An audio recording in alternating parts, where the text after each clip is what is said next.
fourfold word, the blasphemy against all gods of men. Curse them, curse them, curse them. With my hawk's head, I peck at the eyes of Jesus as he hangs upon the cross. I flap my wings in the face of Muhammad and blind him. With my claws, I tear out the flesh of the Indian and the Buddhist Mongol and Din. Blasti Ambeda, I spit on your crapulous creeds. Let Mary and Violet be torn upon wheels. For her sake, let all chaste women be utterly despised among you. Also for beauty's sake and love's. Despise also all cowards, professional soldiers who dare not fight but play. All fools despise. But the keen and the proud, the royal and the lofty, ye are brothers, as brothers fight ye. There is no law beyond do what thou wilt. There is an end of the word of the God enthroned in Rasid, lightening the girders of the soul. To me do ye reverence, to me come ye through tribulation and ordeal, which is bliss. The fool readeth this book of the Lord, its comment, he understandeth it not. Let him come through the first ordeal, and it will be to him as silver, through the second gold, through the third stones of precious water, through the fourth ultimate sparks of the instant fire. Yet to all it shall seem beautiful.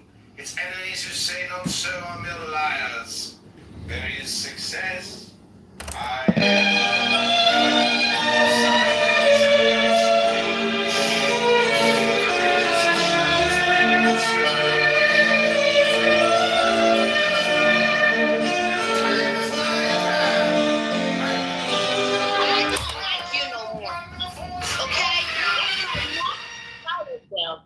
That's it. I'm not gonna follow you. They're not just not like Puerto Ricans. He say he don't like Puerto Ricans. He's from Korea. We don't like him neither. Puerto Rican. And he don't shave his armpits. You ever seen a goddamn Prince Honey? Hairy ass. And Gigi, he ain't got no teeth in his mouth neither. He ain't got no teeth. Well, Brooklyn, to be fair, neither does she, so that's not a good one. Oh, shit. Y'all both toothless? Damn.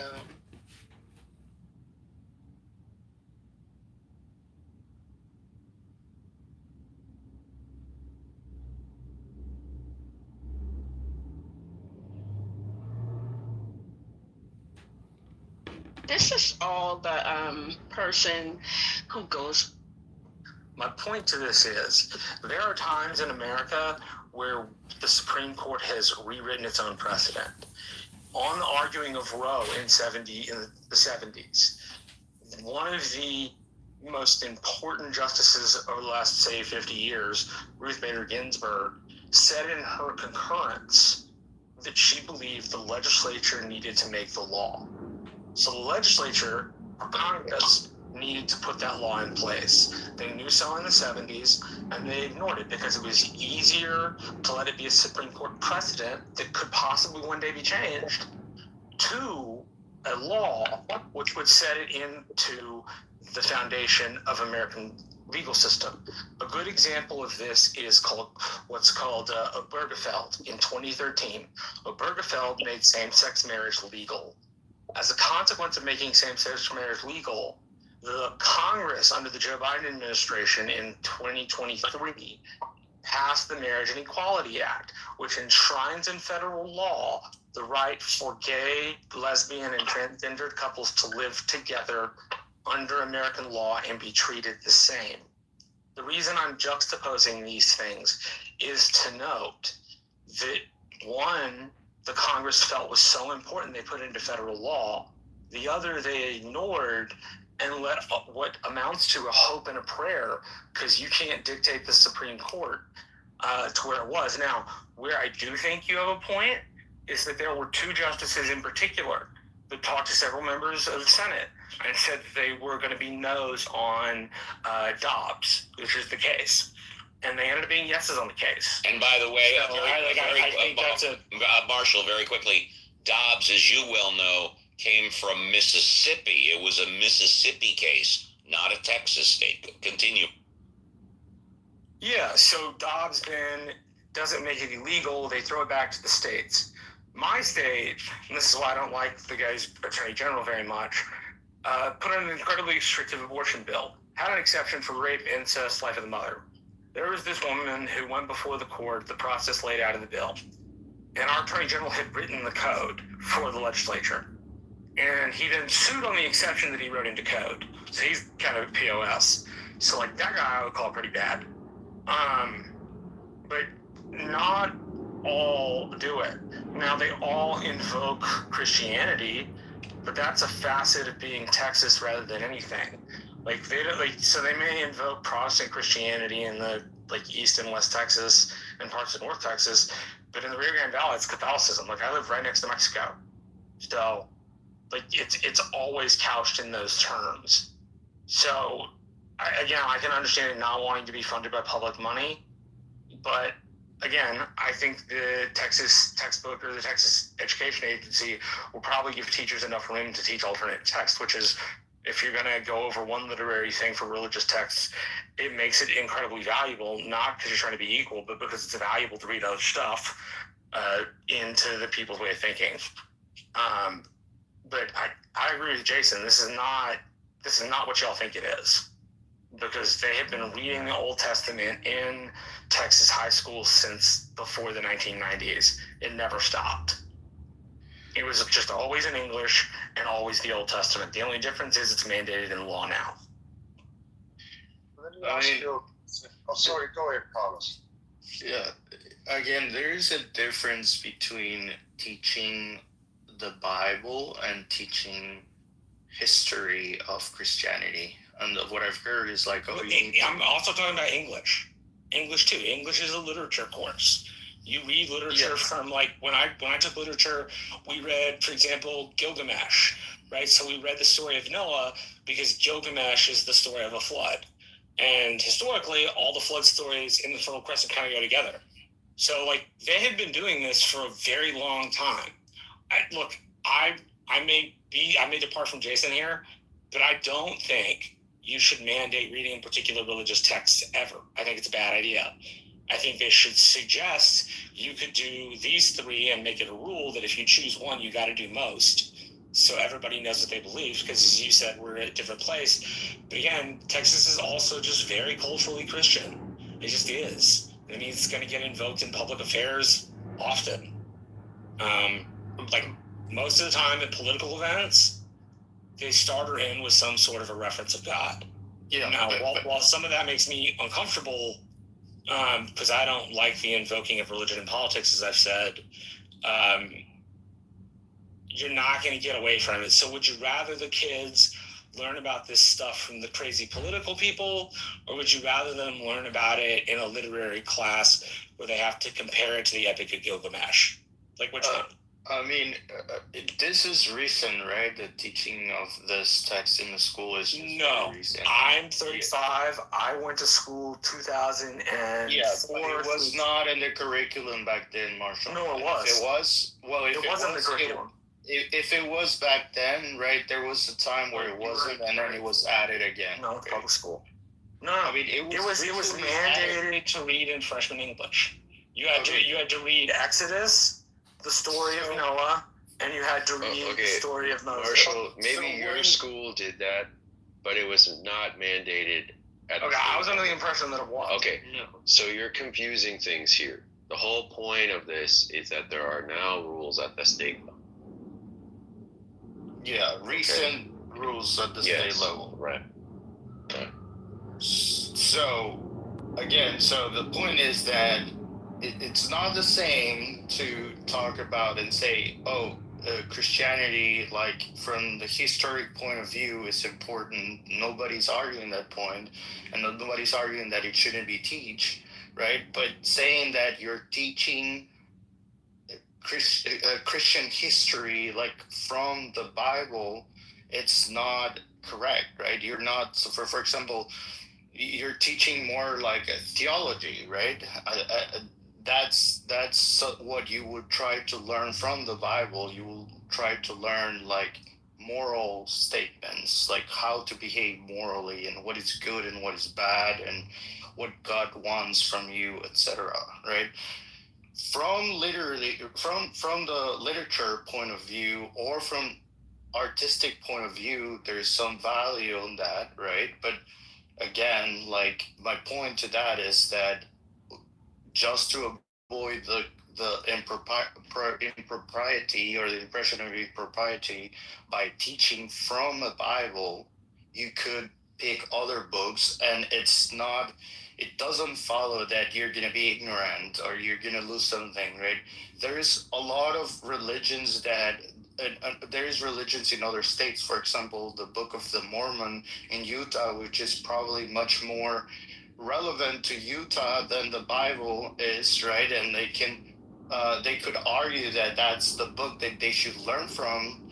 And my argument will be also like, you don't need to learn from that book specifically. You can learn about history books, and if you're gonna learn about history, certainly the Bible doesn't talk about Christian history, right? It doesn't tell you what happened in the 1500s when like Luther separated from the church and what the reasons and what were the consequences and where the states that are the countries that were funded, right? Coming to the history of America, right, and the founding fathers and all those things, they were deeply religious. They were not necessarily Christian. They were deists. And I mean, I guess there's a whole conversation and argumentation against this kind of like, were they Christian or not? Is there really a separation of church of state or not? Which I think most of the people here have agreed that secularism is a way to go, right?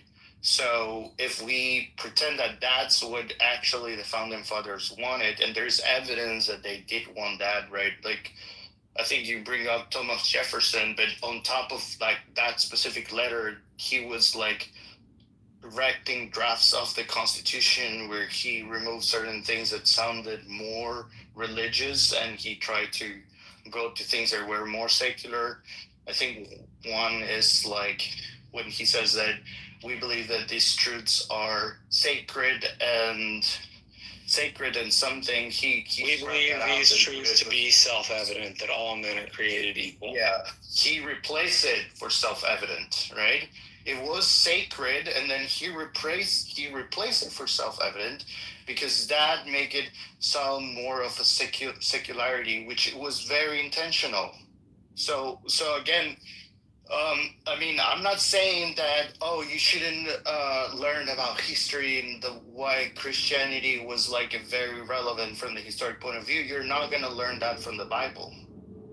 The Bible is not the place where you're going to learn all this stuff. It doesn't have anything to explain about all of the foundation of America on Christian values. None at all. The Bible doesn't. It's 2,000 years old. How could it? Okay, so that kind of stuff could be taught at schools. That will be a history lesson, and you can see it. You can see it from a literature point of view or from artistic point of view. Yeah, sure. But again, why pick the Bible, add it to the curriculum, and say everyone needs to learn from this? Like, just pick Greek mythology. Pick like Aesop's fables, right? Or just pick so many good stuff. Mark Twain. Why don't you teach Mark Twain? Why don't we say Shakespeare, right? Shakespeare is so hard, but maybe, I don't know, things that are, I see. Yeah. Why don't you pick stuff like that we are think more easily? It's not divisive. People are not going to argue about that. They're going to argue probably, but not passionately about like, you're really going through favoritism of one religion or another. So I don't think you can talk about the history of, you're saying it could be part of history to learn about religion, but you're saying you would study the history of religion, and at no point would you read original religious texts. At no point. I mean, does that even seem like a good idea? I don't doesn't think he even was sound saying like that, because if Yeah, he says that, that would be really No, dumb. please. No, That yeah, I was doesn't saying seem that. like a good idea. And Why? they only have 3 texts in the curriculum. Yeah, it makes sense that you would read some texts from Christianity, from the Christian Bible, as part of learning about religion. Yes, it makes sense that you would do that. And when you're trying to understand the West, Christianity in particular is especially important. What does the prodigal's son story teaches you about Christian history in the West? It's just one story from the book, okay? I mean, they're not going to be able to cover all of them. But no, I understand, but you claim that teaches you about. No, I'm not claiming that. I'm saying you would have to read some passages from the real Bible, or it's plausible that you would read. It's reasonable that you would read plausible passages from the real Bible as part of learning about the history of Christianity. That's just totally reasonable. Now, if they have a lot of passages, okay, then maybe you have some doubts. Now, you have some reservations about the particular passages. Maybe you think other passages would be better, but that's not what is at dispute here. The question is, do they... That's not true. I don't have reserve. Well, you're saying, the prodigal son, what does that have to do? Well, the thing is, I don't know. I'm not Christian, okay? I'm not Jewish. I'm Buddhist. I don't know what's in these texts, okay? You don't know what is the prodigal son? I know, yeah, that's what I just said. I don't know, okay? So... okay. And I thought you argued that to understand the West, you need to you made an assumption, Carlos. And why would I say that? Because I'm learning about the history of the West and I don't know anything about Christianity. Okay? And so I start reading these texts where people talk about various things about God and messages from the Bible, and I don't know those things. Okay?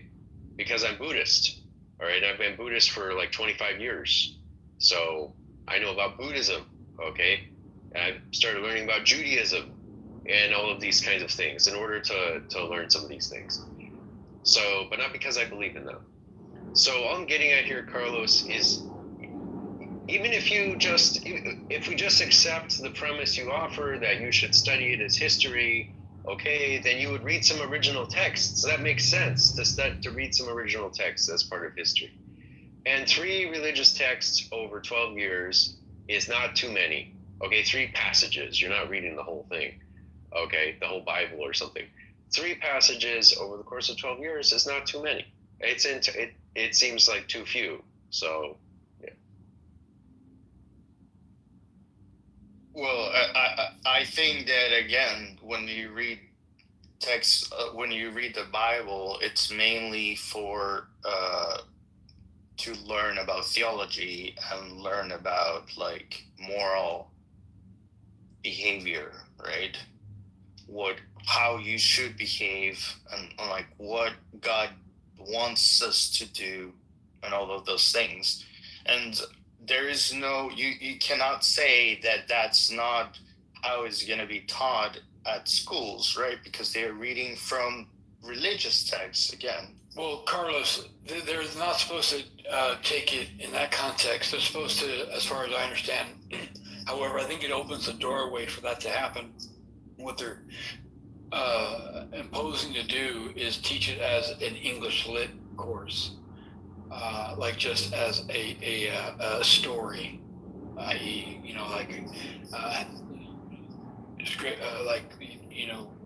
Hamilton, telltale, poetry, stuff like that, Shakespeare, right? But not to be taught as a life lesson on how to behave and how to conduct yourselves and how to gain your morals. However, I do think that it's going to turn into that, and that's where it needs to be stopped. Hopefully it doesn't happen.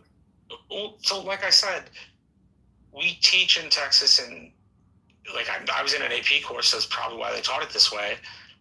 But if you're telling the story of the flood in history, if you don't include the Bible, you're not being honest. It's just that easy. Why were we taught that in history? Wait. That's not history, Marshall. That's no, myth.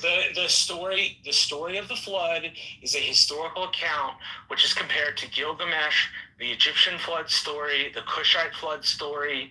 It's given to flood stories all around the Mediterranean basin and has been for decades. Yeah, so if you're the point of it. If you're studying these kinds of myths, yes, you must include the Bible as well. That's what I'm saying. Okay. In English, they study those. You're right. So maybe it's English, but I mean it's not history. I think that's what confused people.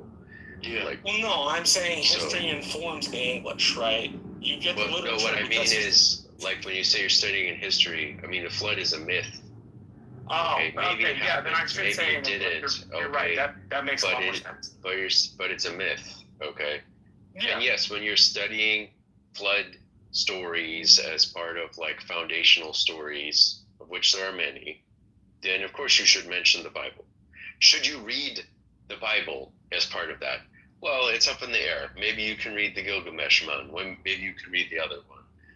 But if over the course of 12 years of studying history and literature, and all the time, during that time, you're going to mention myths from the Bible, stories from the Bible, should you read one or two of them, maybe 3 or 4, as part of becoming a literate person? Sure, I think that's totally reasonable.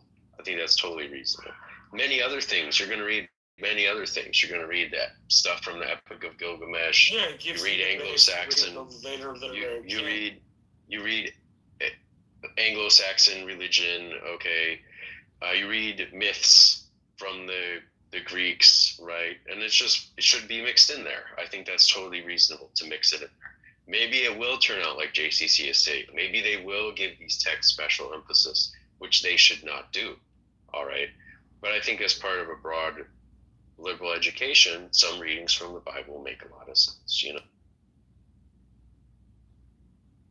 I just would say that I didn't get like extensive education on religions until I got to college and I took elective courses. There's no like required reading about religion or any different kind of religion until I got actually, I don't think there was any required reading at all. I'm in California, by the way. The other thing too is like, I mean, there's tons of private schools that, by tons, I mean, there are a lot of private schools where parents can send their children to get a religious education or just like a Christian history kind of education. You know, there's lots of places for parents to do that. Why does it need to be also taught in the public schools? I don't understand.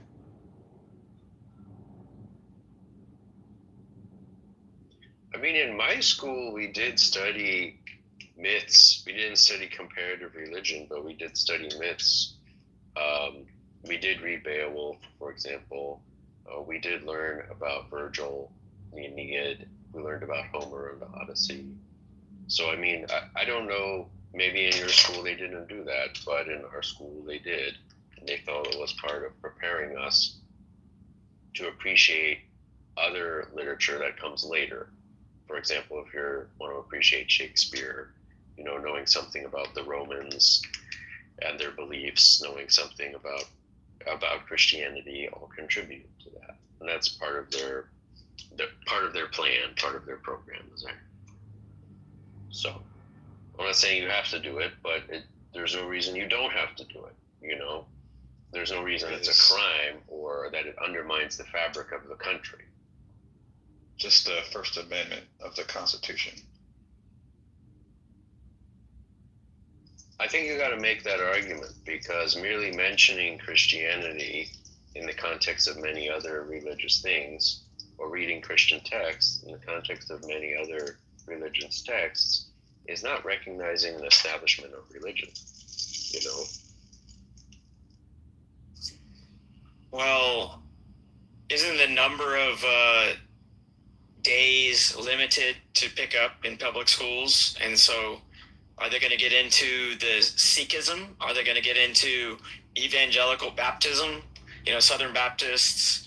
Are they going to get into Calvinism? I mean, there's so much there that what you omit is almost an establishment of what you're covering. Well, arguably what you omit is a violation of the Constitution. But So you bring up Church of Scientology? The religion goes down rabbit holes because since the Constitution, we've spawned here in America another dozen religions. Okay, and I may be wrong, but it sounds like what you're arguing is what is and what is not a legitimate religion. What I'm stating is if you talk about one religion in public school, arguably you have to talk about all of them, otherwise it's a constitutional violation. Sure. So again, it's a rabbit hole of it's not going to happen. They're not going to pick up enough subtleties to talk about, 3 flavors of Judaism, a dozen flavors of Christianity, 2 or 6 of Islam. Yes. Buddhism, yes. Okay. So arguably the best solution is not to talk about any of them. I agree with Elliot. Which then, when you try we should teach this stuff as comparative religions. It's important.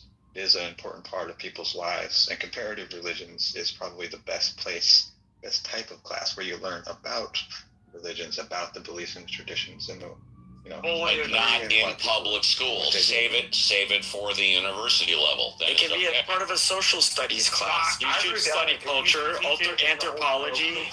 They used to teach in old parochial schools, and it had a habit, like the Jesuits do it. The Jesuits teach comparative religion in high school, and their rationale is that being able to see what everybody believes makes you a more critical thinker. It's just like philosophy. The more frameworks your brain's familiar with, the more creativity you're capable of. There's already, I've Googled some Supreme Court cases. The first one that popped up was Abington School District versus Schmepp, 1963. Let's see, I'm going to read primary holding. Public schools cannot sponsor Bible readings and recitations of the Lord's Prayer under the First Amendment's Establishment Clause. That's because of the prohibition of the First Amendment against the enactment by Congress of any law respecting an establishment of religion, which is made applicable to the states by the 14th Amendment, no state law or school board may require that passages from the Bible be read or that the Lord's Prayer be recited in the public schools of a state beginning of each school day, even if individual students may be excused from attending or participating in such exercises upon written request from their parents. I'll put this link in the chat for you guys. There's a bunch of other court cases like this. The precedent is that this is unconstitutional. Then somebody should sue. One of the things I learned about the federal system, which I think is most consequential, is a lot of the times when things happen, we don't have the money or the wherewithal to find somebody who has the standing to go before a court and adjudicate the matter to begin with. Because I agree with you. Steve. Look. Yes, sir. Yes, sir. I was just going to ask if you could post a letter to the Danbury Baptist at the... I'm sorry, post what? I sent you the letter to the Danbury Baptist from Thomas Jefferson. It's where the idea in America of secularism. You want me to post it in the group chat? Group chat at the top, whichever's easiest for you. You got it, buddy. No problem. Thanks, man. Yo, what you're posting here, Elliot, just has nothing to do with whether you can assign the reading in a course. It's talking about an assembly that is at the beginning of the school day, right? That's one of the things it says. It says that, plus it says, let me scroll back up. The first sentence says public schools cannot sponsor Bible readings. Okay, that's the first sentence. Cannot sponsor Bible readings. And if there are readings about like David and Goliath, that's a summary. That's a summary provided by Justia. Yes, but I'm saying if you look at the holding is when they say readings, they're talking about when you have a Bible reading in the sense that a church has it, like we all get together and we read this thing, right? That's not the same thing as an assigned reading in a course. which obviously a school can assign. Even a state-run school can assign. You know, like let's say you have a comparative religion course, then the teacher can indeed assign a religious text of any kind, including the Bible. So this is talking about ritualistic religious activity. It's not. If you talking read the about whole that thing. too. It's not talking about just that.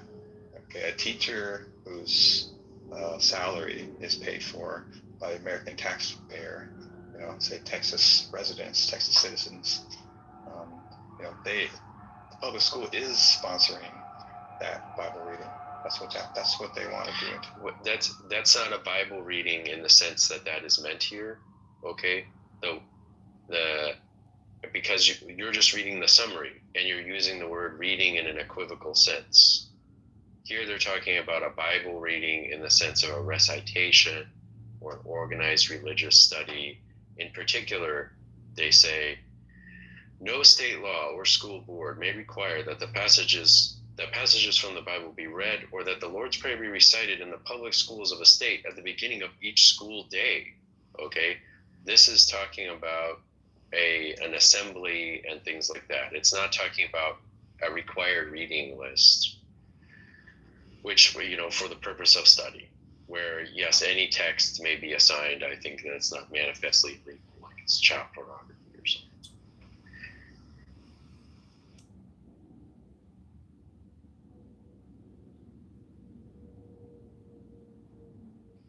I just think there's plenty of religious institutions as I drive in Texas where people can elect to learn whatever they want, just like their parents can bring them to if they want them to. That K through 12 mandatory doesn't sound like an elective. No, it's mandatory. Yes, it's mandatory.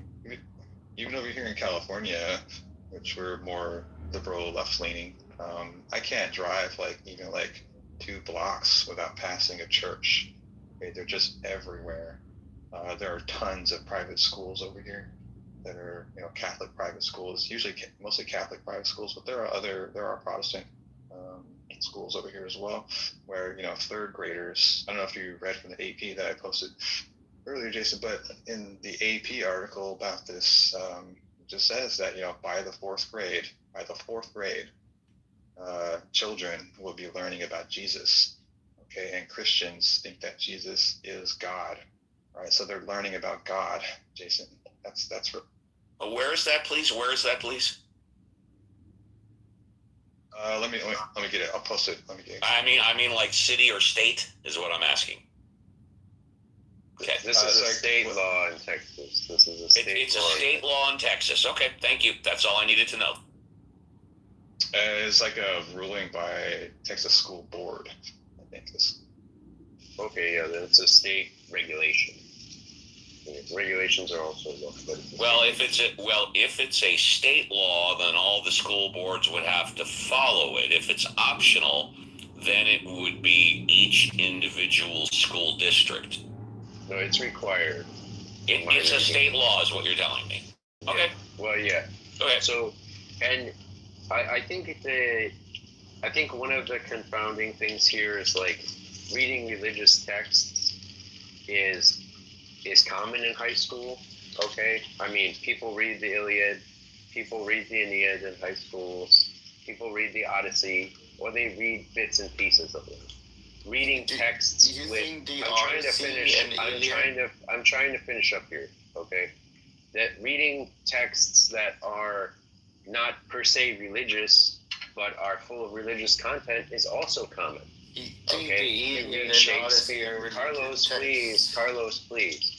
If you read Shakespeare, it's full of religious references. If you read Beowulf or Sir Gawain and the Green Knight, these are full of religious references.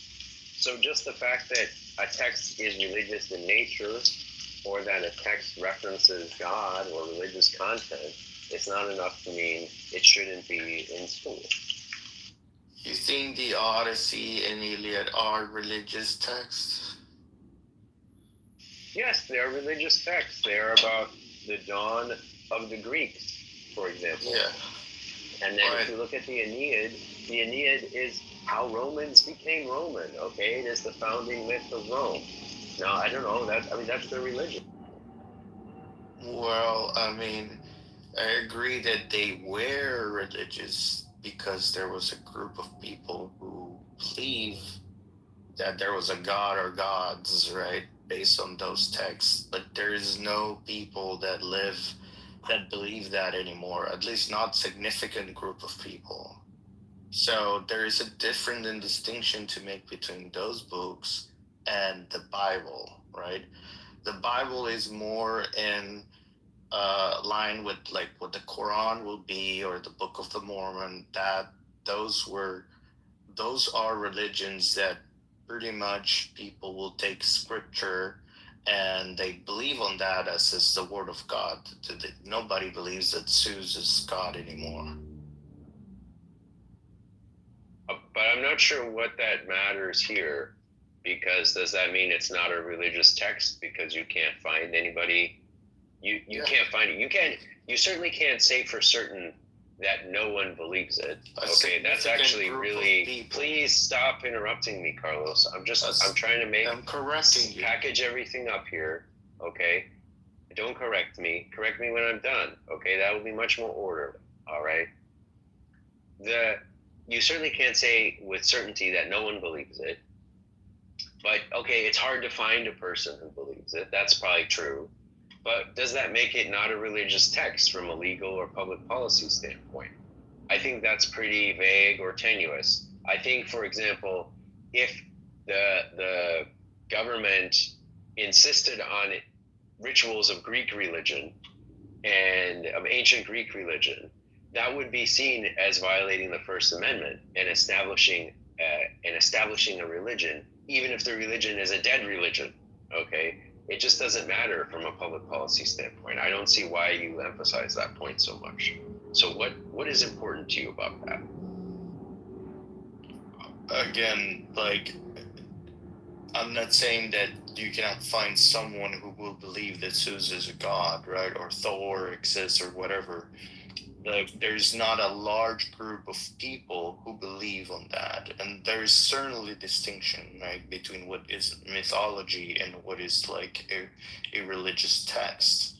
And I'm sure courts will make a distinction between someone who's teaching the Iliad and teaching the Bible.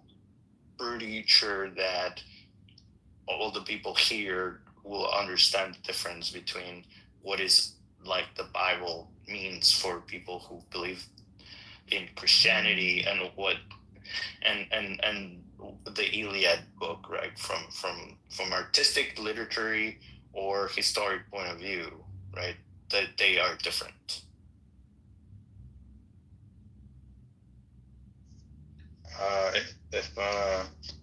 If we flip this around and replace teaching stories about David and Goliath and stuff like this, the lion's den and whatnot, if we replace those stories with readings from the Quran about the Prophet Muhammad, let's say, and Texas School Board, forced Christian children, third graders, to read about the Prophet Muhammad, I mean, we wouldn't even be having this conversation. That would just be completely ridiculous and everybody.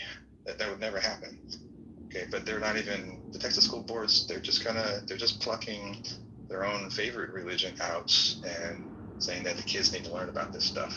If they were at least if they were at least going to be consistent, they would also mandate that the kids learn about all the different religions. They're not even doing that. They're just plucking just Jesus out. Is that what's happening? They're requiring these texts be read in mandatory classes? Yeah, they're over 12 years. They haven't finalized it. They put it on the reading list. Yeah, over 12 years, the students will have to read 3 passages from the Bible, 2 from the Old Testament and 1 from the New Testament. Yeah, the sermon on it's just a wedge. It's just a wedge. It's gonna grow, Jason. I've lived in Texas 30 years, bro. It's just going to take one parent to complain, and that's going to get knocked down. You can have it in school, right? But you can't make it mandatory for all students to read that stuff. So Adam, like the title of the room is secularism the best way to reach a moral society? Like, what is your opinion about that? The United States is and always has been too heterogeneous in order for anything but secularism to work. Reading, this is really milquetoast stuff where you just have reading of random passages of the Bible. These are not actually coherent. They don't actually give you what actual practicing Christians do in various denominations. You need a lot more than just the words in the book, right? There's a whole practice that goes along with that. And whenever the theocrats have tried to kind of implement those things, there becomes a huge amount of infighting because different denominations don't agree with each other on how the Bible should be interpreted, right? So they end up landing on the blandest, most unrelated to actual practice sorts of reading that you can have because it's all you could possibly have. But this isn't really functional, right? Again, all you'll need is like one Muslim kid in Texas to be like, I've been forced to read this, one Jewish kid to be like, I've been forced to read this thing and I don't want to read it. And that's the end of this plan, because you can't force people to read the text. Again, you can have them in public school, but I'm pretty sure the Supreme Court is going to be like, no, this cannot be forced. And let me give very quick full disclosure. Firstly, Adam, this morning, great take. Probably the best take of the morning in my show.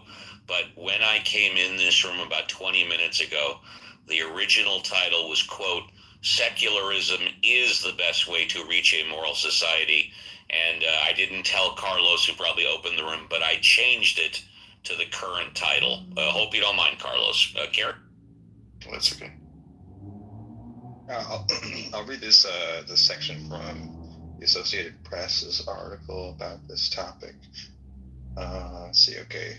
Picture book stories for elementary students, including David and Goliath and Daniel in the Lion's Den, are on the required reading list. By the 4th grade, students will encounter passages about Jesus in the New Testament.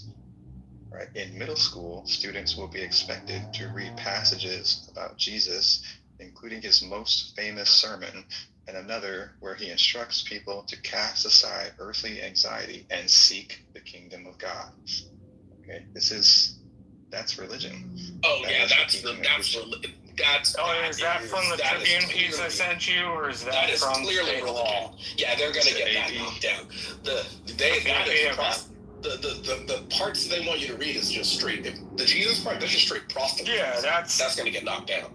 That'll get called a First Amendment establishment issue. And the establishment, so on free speech and religious matters, they almost always side with the party who is being infringed upon.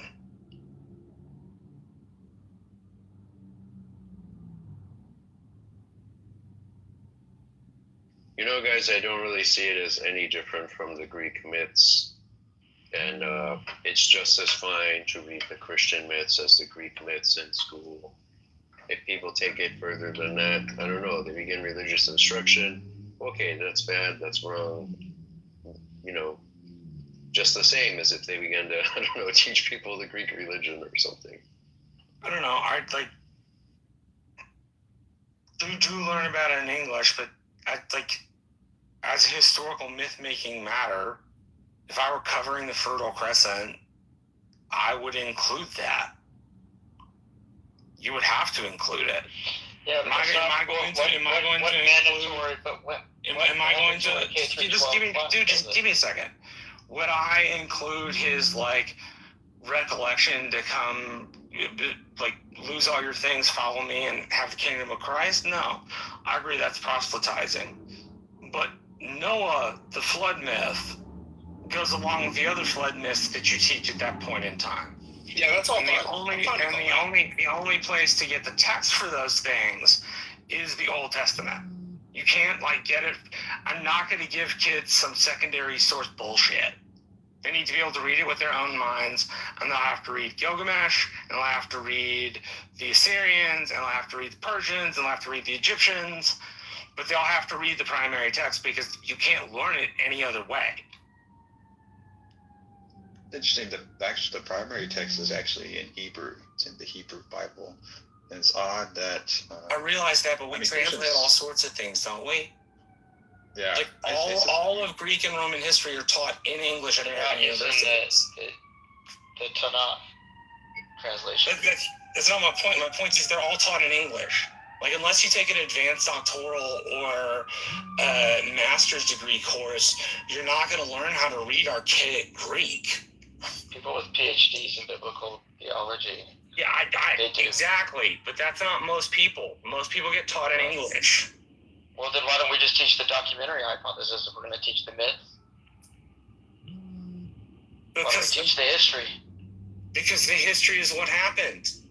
Like, Wait. We are going to teach the history, David, but as part of teaching the history of things, you sometimes it wasn't written by sometimes up until 150, 200 years ago, people thought the myths are not.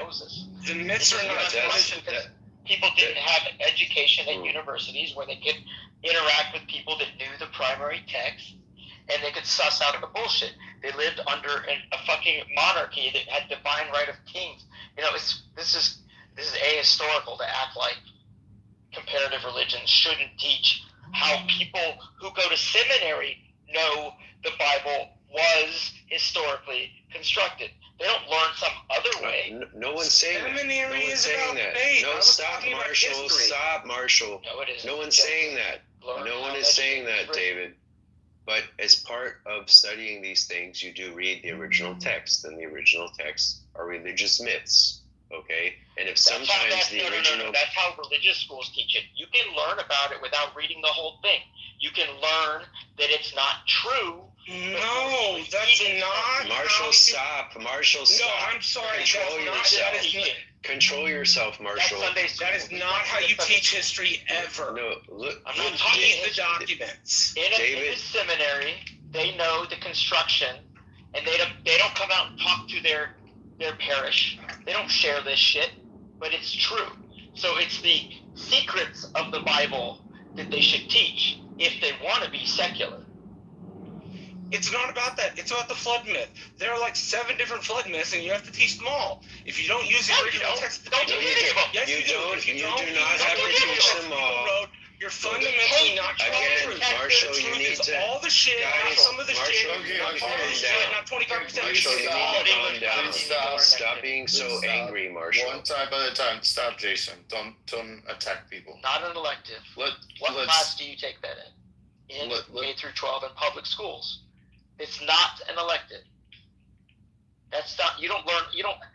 That would be for maybe an AP class, maybe a cultural anthropology, but those are electives. You don't learn that shit in the primary. Take the fucking STAR test in your freshman year, and now you can finish high school. Texas testing, I can speak firsthand. My children are in these schools. Tell me the class that's like health, where you're going to get into all of the flood myth. That's a waste of time. You don't have time to teach that. No, in world history, they run over every flood myth in the Fertile Crescent. It's been in world history textbooks in Texas since the 1980s. What are you talking about, David? They've done this for years. Like, what's the difference? Like, okay, you don't like the you don't like the Old Testament text. Want the receipt. You're willing to have Gilgamesh read. You're willing to have other texts read that apply to the gods of those people for religious blessing and forbearance in their journey. You have to teach them all, or else you're not teaching the truth. It's just that simple. I'm fine with it. Tell me the grade, and I'll go look at the text for the world history. It talks about these. David, I didn't say they were teaching it that. I didn't say they were teaching it that way. I said you would teach it that way. Big difference. He said it's in 8th grade. He said it's in 8th grade. 8th grade teach. I'll go look it up. Yeah. So you're learning. You keep on saying it. You keep on saying, Marshall, that the floods are history. Which I thought we agreed that they were myths, but now you're saying history. No. So you think it's history? You think it actually happened? depending on where you look at. From 20,000 years ago, there was a myth that had happened in the Black Sea. There was one that had happened in the Mediterranean. And there are sketchy amounts of archaeology that would give you some sort of historical direction. They're not real. When you teach them in history, you don't teach them as a matter of faith. I teach them as a matter of historical record. Right? Exactly. You think that they actually happen. Which means I teach the text, the anthropology, and the archaeology all in one, because that's the only way to get an honest reading of it. I don't think this happens in public middle school. I didn't say it happened. Y'all are reframing what I said. I didn't say it does happen. I said would happen. What I'm saying happen this way because that's the most accurate way to teach the subject. But we're not. But that's like a college. Only useful if you teach it accurately. But Marshall, that's like a college way of teaching. History and like middle school is you don't read primary texts as a kid. And yes, you did. I read paragraphs in all my history books. They're literally all my history books. It's textbooks. It's textbooks based education most. I mean, that's true. Okay, maybe I went to a super special school, but I got printed out stuff all the time in high school, and I was in the CP classes. I was not in the AP classes. So for the very basic of Texas education, that's what they did. And now people are complaining about this. If that's Texas education, then we're doing a damn good job. Well, they taught you that floods are a matter of a fact, like if they actually happen. That shows the failure of the system. Floods teach they're a part of the historical record.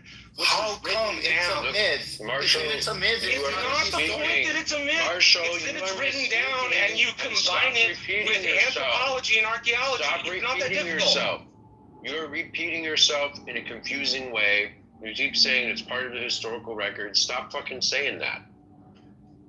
Okay, you mean something by that is not clear. Because it was written at the time. That's what I mean. You need to stop doubling down.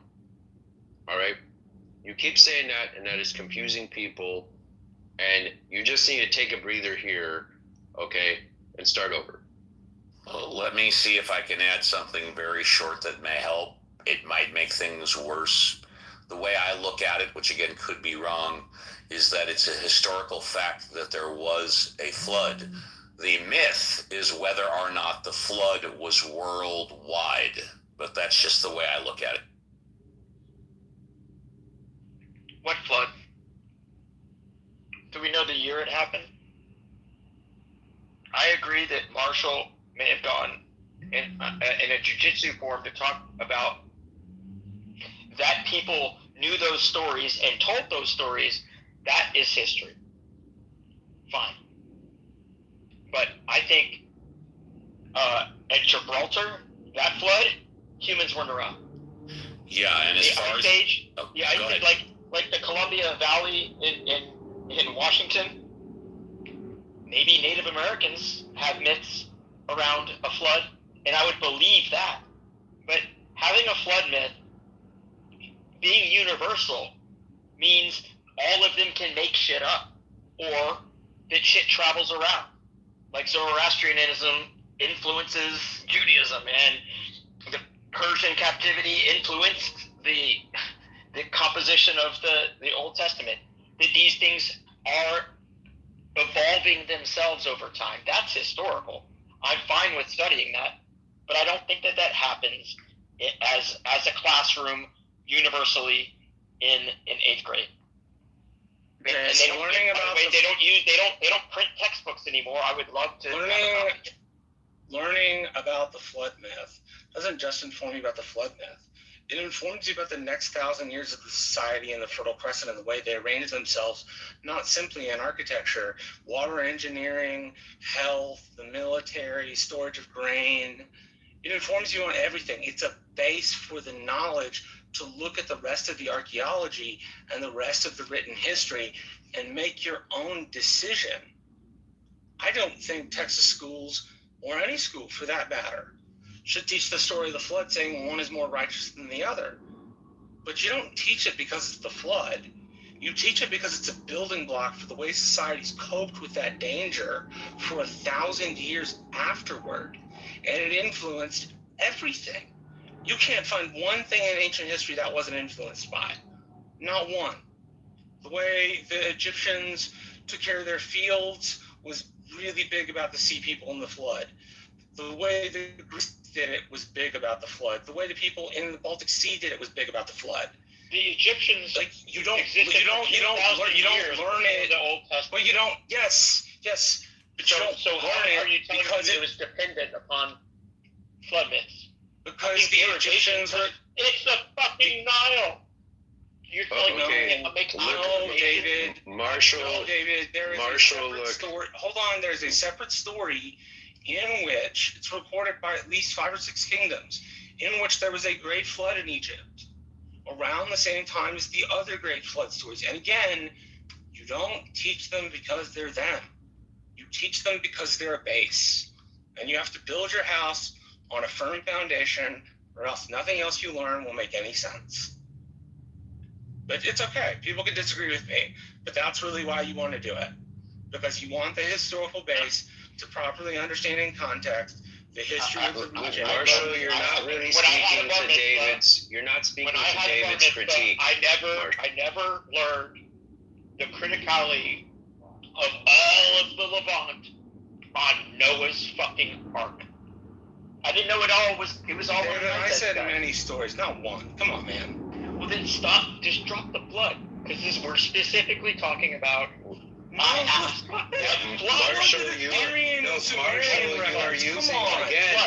you are speaking in an unclear way. Okay, what you mean, Marshall, is that there are these flood myths are important. They are relevant. Okay, when you say the flood, Marshall, what it communicates to people is specifically the story from the Bible, which is not what you mean. All right. No, that's not what I mean. And so you need to clean up. You need to clean up what you are saying. And also, you need to say a lot fewer things all at once, all right? Okay, so I can do on the one hand, I agree with Marshall. Yes, this family of myths is important in understanding the Middle East and the Fertile Crescent. On the other hand, I disagree with Marshall that you have to teach all of them in the sense that you give all of them detailed study or something, or you have kids read all of them. Honestly, if you read one, that's probably more than most people will ever do in their whole lives. And that's probably enough. But yeah, is it relevant historically? Yes. I'm not sure about the incredible emphasis or weight given here to it. And I don't think that there's a disputable point here at the point where we say, well, there are flood myths, and you probably should know about them to understand the Fertile Crescent and the Middle East. I mean, what is there to disagree with there? I mean, that's easy. Like, nobody's disputing what Marshall is saying. Like, these people, this stuff is a part of history. Like, people believe in this stuff. They organize their lives around religion, different kind of religious ways of just ways of being in the world. Like, that's real. Like, that shit actually happens. People should know about that. But it's also at the same time, like, it's not appropriate material for fucking third graders. Okay, it's just not. Third graders, like, my daughter's 7, dude. She's in the 1st grade. She's gonna be going in 2nd grade. She's still learning how to fucking read and write, and to do basic arithmetic. This is material for like maybe 12th graders in college. That's where it would be. Or indoctrination if you do it in 3rd grade. I don't think you do it in 3rd grade. I think you do it in 10th grade, but that's maybe football. You can learn about, for example, I learned like the Nile River in Egypt it was difficult to do agriculture there because of the floods, right? And I forgot what they do and the techniques they do, but you don't need to read these myths about it to learn about that. And all the myths, right, are not history. If you read one of those stories, right, if you read the one in the Bible specifically, it says that there was a genocide. Essentially, all the world died except for a family of Noah, right? So that's inaccurate. That's not a historical factor. It's called literature, right? There's a word for it. It's called literature. And when you study literature, you're ready to situate it in contemporary with the author, with what they might have had on their mind at the time, what was going on around them, maybe allegory. how to situate. I mean, Bible study knows how to do this, so, but it's called literature. It's just a book. So, it's a library of a bunch of books written over time. Why is that so hard? What you learn about this is not like, oh, this is like a historical thing that helped us to know how to, behave in society and things. You learn how to write good stories that capture the reader, so something that is compelling. What is going to capture a reader to keep reading your story and be entertained? That's what you read. And the fact that I hear Marshall saying so much like, oh, this is history, and like Texas has been doing a great example because they taught me this, and you thinking that is actually something that happened tells me the opposite, right? It tells me that the school system has failed. I didn't say it happened. Okay, so you don't think it happened? No, sir. What I think is that there are 7 separate stories of 7 different peoples who inhabit maybe a 50,000 square mile area. They're all saying something rather similar. I don't know why they're saying something rather similar, but they are. So as a consequence, you would want to explore that. Plagiarism. And exploring that, you would come across the written texts, which you would then have to compare to the authors and their histories. You would then have to compare to the region around it. You would then have to compare to the archaeology that talks about all of that. Again, the same thing I've been saying for 10 minutes. I didn't say you had to teach it religiously. I said if you teach it, you should give an example of every one, because it gives people the understanding of what each different people said and how it played telephone in the Middle East when it was recorded. And that kind of facet of mass human history is both interesting and important. So.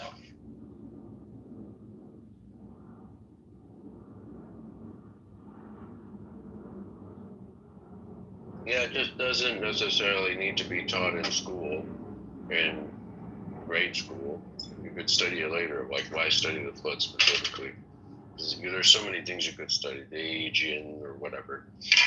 I do think, though, that for a person who is raised in the United States, who is raised in Western society, it will help them a lot to have some conversancy, some familiarity with the Bible, as ordinary Christians understand it, to understand the people around them and the society that, our society evolved from.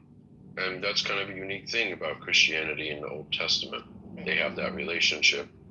Whereas like the Tao Te Ching or the Sikh texts don't, I've kind of mellowed in my old age on these topics. I would have probably been more against it when I was younger. But now I'm just like, it's fine if my kid reads it. I mean, it's not like my kid's going to end up being a Bible thumping Christian, right? Because like she knows that I don't value that and we don't go to church. And reading a couple paragraphs of the Bible is not going to turn her into an evangelical. It's just not, right? It's not effective in any way.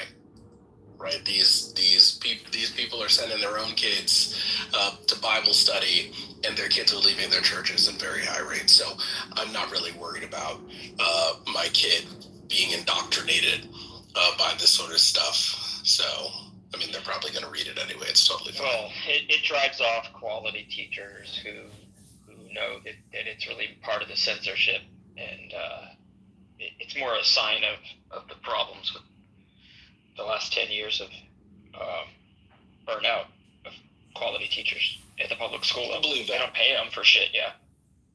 So, what documentation do you prefer your child to have if it's not biblical?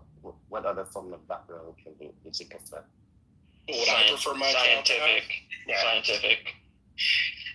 I want my kid to be indoctrinated into the ways of, like was just stated, science, right? I'm a scientist by training. So is my wife. My father-in-law is a doctor. I want my kids to be focused on that. Well, don't you want your kids to have the freedom to choose what they want rather than? No. In fact, I don't. In fact, I don't want that. No. In fact, what I want for my kids is I want my kids to be rich. right? And I want my kids to be educated in things that will Rich in what way? Money. The only way that rich means rich. Rich means money. That's Not what rich means. necessarily. I have my kids in an extremely elite prep school. I'm spending $120,000 a year in their education, and that's what I want for them. I don't want them to feel like they can go to school and major in underwater basket weaving because I don't support that. No, I do not. I do not support them going to school and getting a degree in philosophy or theology or any of that shit. No, we're doing tiger parent stuff over here. And if other people want to raise their kids to do this stuff, that's fine.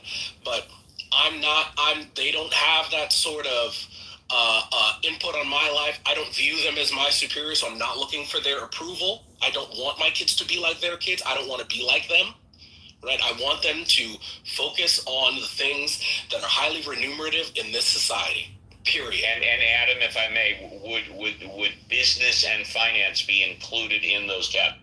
After they get their scientific education, sure, but they should not be going to get an undergraduate business education. No. Okay, so you're focusing first on science and then business and finance. Science and math first. Yeah. You can go to college, you can go to grad school, and then you can get an MBA. But the MBA shouldn't be doing that in undergrad. Absolutely not. Do something. Numeracy. It's called numeracy. You need numeracy before you pretend you know how to operate a business. But what about, do you value, for example, history and literature, art to be taught in schools? Yeah, they should be taught in schools, but those are not jobs. Well, those are not jobs. Well, that's so a different conversation, but there's a you still wanted your kids to learn it. Yeah, that's learn about it. Not become a major in it. I don't want them to as a career path.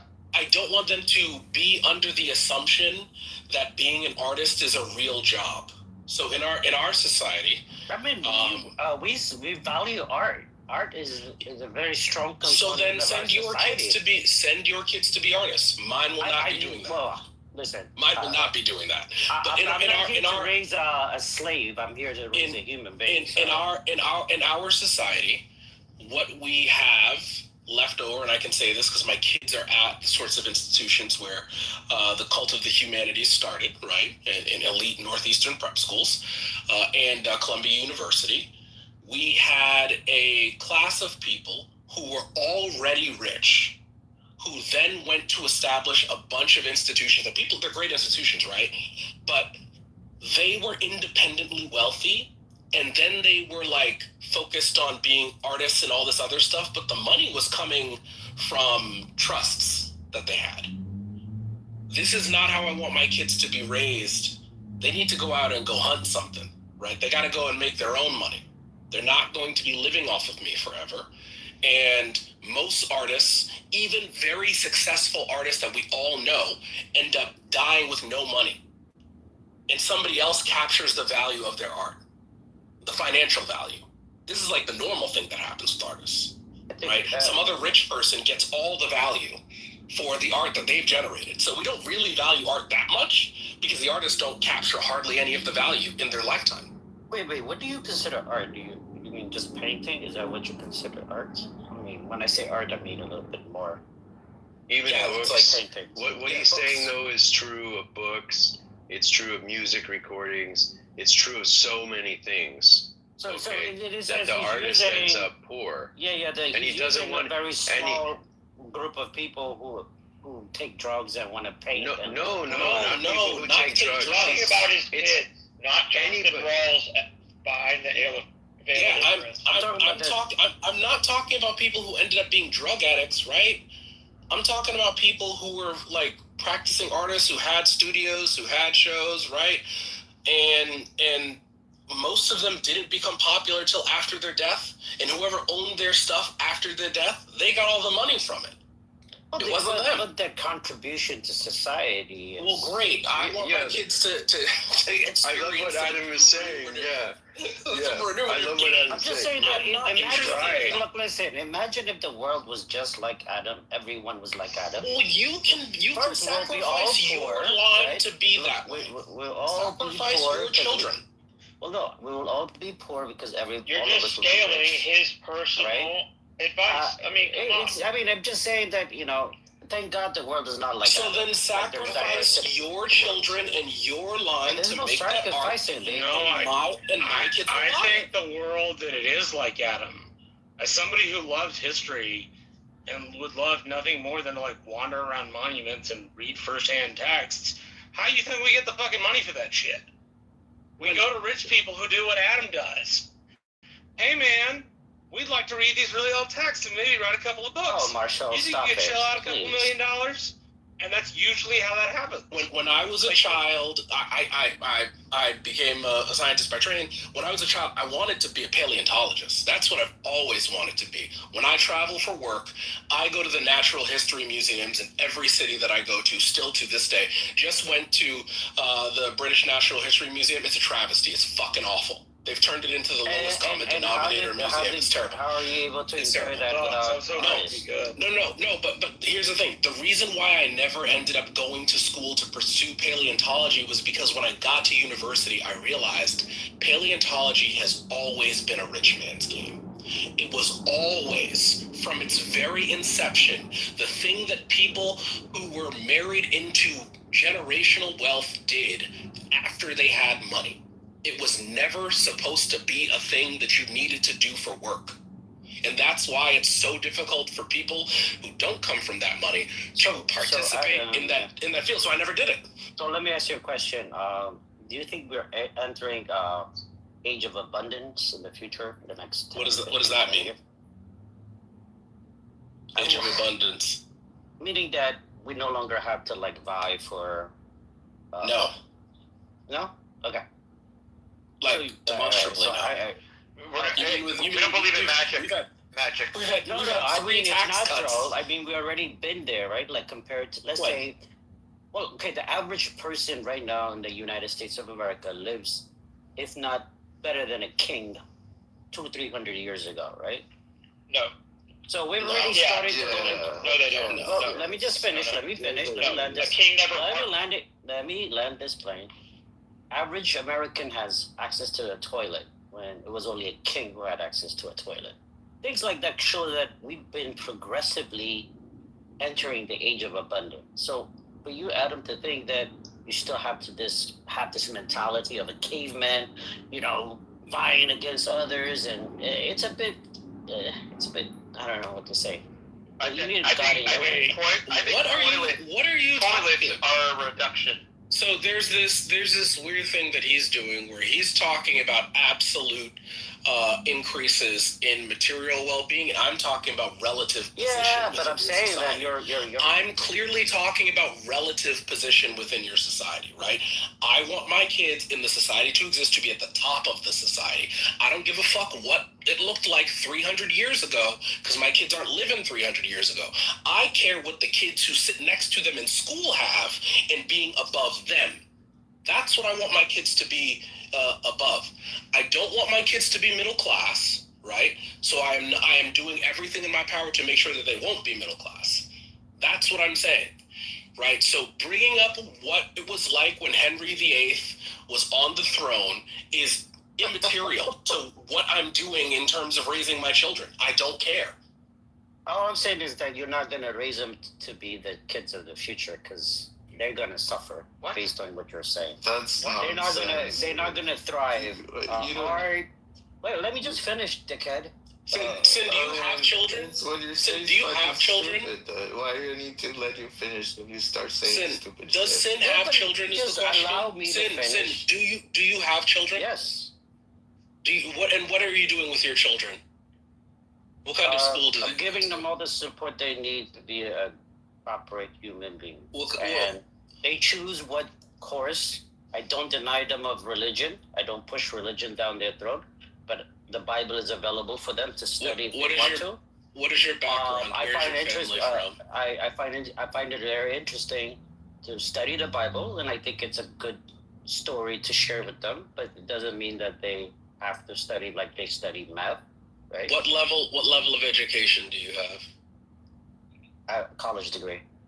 And where's your family from? What is this? An interview about me? No. This is actually quite important, right? Where's my family? From East Africa. Yeah, you should focus on getting your kids some money. Oh no, I got the money. So all they need is a. Oh, you have the money. I have the money. Yeah. All they have to do is I rest my case. You're on our I'm not. Look, I have the money for my family. Like they could go to school if they want to. If they don't want to go to school, it's up to them. I'm not putting pressure on my kids. Wait, you already have family money? No, I made my money. Okay, well then I rest my case. You don't rest your case. I'm not like that's not the center of my life. If I had less money, I still be who I am. I don't let money decide. Sure. Okay. Yeah. No, for real. I don't want to. You're obsessed over you're obsessed over being part of like top of the I don't understand why my choice. I think you feel insecure about your choices. No, I feel that's why my choices grate you so much, because you feel that I am inherently discounting your choices by not choosing to raise my children in the way that you chose to. No, you can raise them all, but I just feel like they're gonna have a lot of trauma in their life. I don't think so. At some point, and I think they probably most likely, and I hate to say this to you, Adam, but more likely than not, they probably would not have a relationship with you. I don't think any of that is likely. Well, let's just say that we keep it on record. The replay. I don't think any of that is like. Sin, allow me to take 1 minute for my personal experience. I raised 2 children. They're in their 30s right now. When I was raising my kids, I would say I'm sort of in between Sin and Adam. I stressed that I wanted them absolutely to get a college education, and I said that me and my ex-wife, we would pay for all of their needs, reasonable needs, to get a college education, undergrad degree. We didn't care what it was in, but the way I was raised when I was young, a college education, any education is something that nobody can take away from you. So all we stressed was we wanted our kids to be happy, do whatever they wanted to do in their life, but get your college education now. Where are my kids right now? My son is a lawyer. God bless him. Pardon me, I'm an atheist. Living in San Diego. He's single, doing very successfully. My daughter has a master's degree in social services, and she's in Portland, married with my first grandchild. They are both happy. They are both independent. They are both living their lives and productive members of society. So I just wanted to throw that out there from my personal. No, I agree with you, Steve. I think for me right now at this age, I believe college degree is like high school degree, right? Just as we went back 6 years ago. Well, if that's the case, then it's more important to get your education and a master's or a doctorate. Yeah, no, absolutely. Like I think in the 50s and the 40s or the 30s, sixth grade education was considered high school level education, right? That's basic education. In today's world, you need college education to thrive or even just to survive. Yeah, so I agree. I think I'm also like well, I'll go as far as saying I'll go as far as saying, Steve, that I think college education should be just like high school public and free for all whoever wants to attend it. I support that 100%. That I agree with. Yeah, we'll bring up public education. Yeah. I got a different opinion though from you guys. So, I mean, I agree a little bit with what Adam's saying. Like, you know, you should raise your kids to be successful in life. Like, we would disagree with something like that. But I mean, that shouldn't be your only goal. Your goal also, in addition to that, should be to raise your children to learn how to think properly about things, how to think, not what to think. How to think is extremely important. Also, you should teach your kids to, when they grow up to become adults, to be moral people. Okay, and in order that's to do college that, education. you have to, and in order to do that, you have to teach them about philosophy and history. Those are like necessary conditions in order to raise a moral household, a moral kids or whatever. Not just like teaching them about economics and how to be rich. Teach them to be moral people. I mean, look, I don't disagree on the history end, but I do think, like, people who are professionals at that, the money comes from, like, sovereign wealth funds. It comes from wealthy individuals who sponsor things like archaeological digs and research time. Like, Robert Caro has written a set of books about LBJ, and they're wonderful. But Robert Caro made his money by writing. He and his wife, Ina, lived in two one-room apartments, one in New York in the Bronx and one in New York in Manhattan, I think, on a tiny little house somewhere in Texas when they did the LBJ biographies. But Adam is right. Like, look, I didn't finish college, but what I studied was history, and I use history in my field today, but I'm not a teacher or an archaeologist or somebody that gets paid to sit, read books, and, like, write papers about them, which university professors do. You're a teacher, you're a university professor, you're an archaeologist, you're a book writer of some kind, and then, like, maybe you go into public service at some point. Some public servants have had history degrees. But, like, aside from that, the thing in the modern world that is going to get you ahead, and it's good that it can be taught as a young person, because I got old, and I didn't want to study what I wasn't interested in. I didn't want to do the math. And as much as time as I spent doing history, I could have done math and I would have been decent at it. Right? I probably wouldn't have been, like, top of my class, but I could have figured it out. But instead of figuring it out, I devoted my resources other places, and I'm doing something that's not the major I chose in college. And if I get a job doing this, the money is going to come from the taxpayer, the wealthy donor, right? It's like history's a thing that history and art are things that the wealthy can afford, and they can afford to subsidize those. But digging up parts of Troy in Turkey doesn't pay for itself. There's no amount of searching the Valley of the Kings in Egypt which buys you bread and some sort of meat in Egypt to eat. Right? So, Marshall, do you think that they're just doing something that's wasteful? Do you think there's no value in digging up those pottery? I find immense value in it, which is why I want, and Adam, I say this with love, the elitist that you admit you are, when you make your millions, to be interested in funding that sort of stuff. Obviously, you do science, but, like, the funding of the arts and the histories is, like, great. But I'm very well aware that the majority of that money comes from private sources. And it's like, wait, you have to cater the to those majority people. of that money comes from government grants, okay? No, a lot in the university. What I mean specifically is people who, like, write books. That's private money, right? And they get paid for that. There is no such thing as private money, but, if you I mean, the money that you owe yourself and you dump into something else. I don't think you need a topic, Marshall, honestly. Majority of the research done in America, in the East, in the social sciences, comes from government grant money. It does not come from private donors. This is completely false. Well, I have to agree with you. Private donors, because when I Marshall, here's the thing. So, okay, one at a time. If there's an archaeological dig in Troy, it is almost guaranteed to be coming from some government entity. Some government is sponsoring that dig. Now, I do agree with that. I said no. That's what I said. So, no, Marshall, you gotta remember that a lot of this money comes from government, keeps the door open. But let's say there's a special thing that they need to do, then they'll go for private funding. But what keeps those guys going? Their salary, their institution, it's all based on government funding. You guys do know that you can go on these digs as a non-expert who has a real job, right? Like, you can go. I have the hardest time finding them. You can volunteer.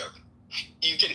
They take people all the time to digs for dinosaurs. Like, it's very common. Like, you can do it if you want. Well, do they give you, like, food and shelter. Yeah, it's like nominal stuff, right? You can do it, and I would encourage people. I would encourage my kids to do it after they have an actual career, right? But this should not be viewed as a career because almost no one gets to do it as a career. It's the same as thinking you're going to be a professional athlete or an actor. You are not. You are going to go into academia, you're going to spend a ton of time doing it, and you're not going to get a chair because these departments are not growing, they're shrinking, right? And the people who have these chairs die in these chairs. So no, you should not think of this as something that you can reasonably accomplish.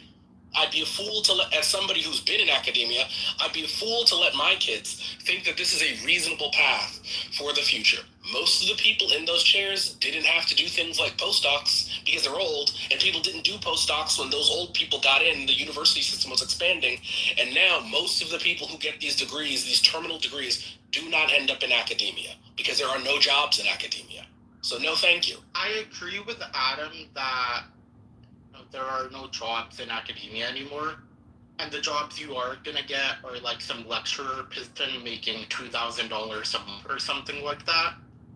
But and I would agree with Adam that I think mainly it should only go into these career fields if you have some money from your family or you're gonna be safe.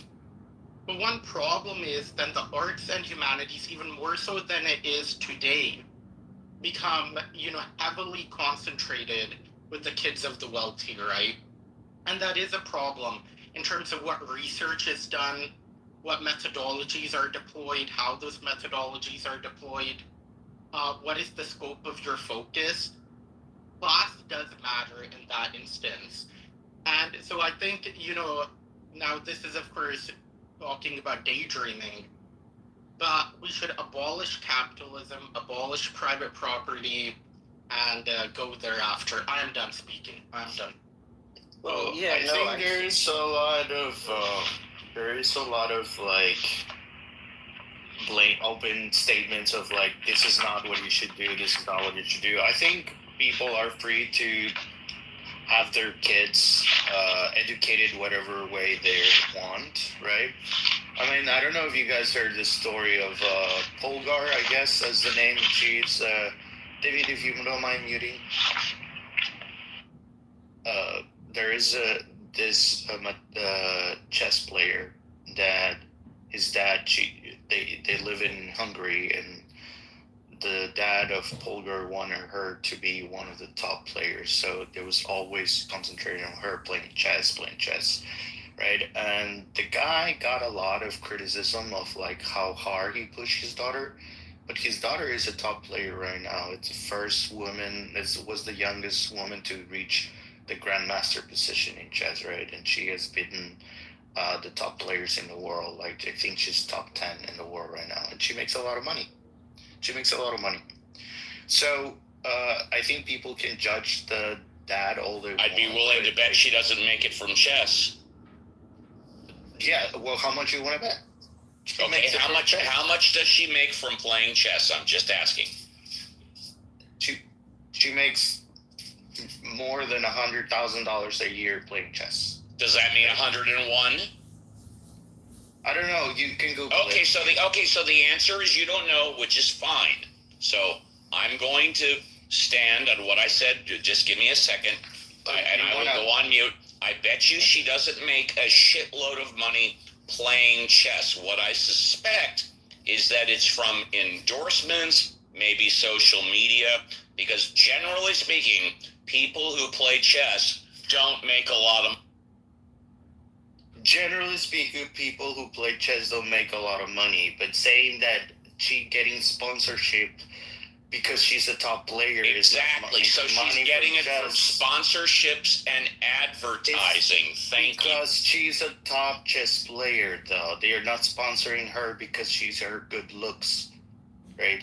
She is getting sponsorship because she wins the top competition. And she's a woman. If she was a man, she probably wouldn't be getting as much in sponsorships. Like this is precisely what I don't want my kids to do. right? Like, I don't want them to enter tournament economies where most of the population who tries gets 0 and 5 people get all of the money that is associated. I don't want my kids to think that that's why I mentioned being a professional athlete. It's bad. I don't want my kids doing that. And by the way, Adam, what you just said, the numbers you said the numbers you said are generous. I would say, like, out of 1,000 people, maybe 5 people make decent money. Sure. You were being Yes, and I don't want them to think being an actor is a reasonable outcome. Just because, just even if you make it, it wasn't reasonable to think that you would make it. I don't believe it. Tournament economies are bad. I want them to focus. Like, we're talking about statistics here, right? We're playing statistics. I want my kids to assume they're in the middle 50 distribution of people who go into any field and pick up based on that. Don't pick based on expecting to be the top 0.01% of a field. That's unreasonable. Let me say this. Like, I think you got my comment wrong. I'm not. My comment was on saying to you that your kids were not gonna have a relationship with you, and that's not the thing for you to do, right? My point is, like, parents have a lot of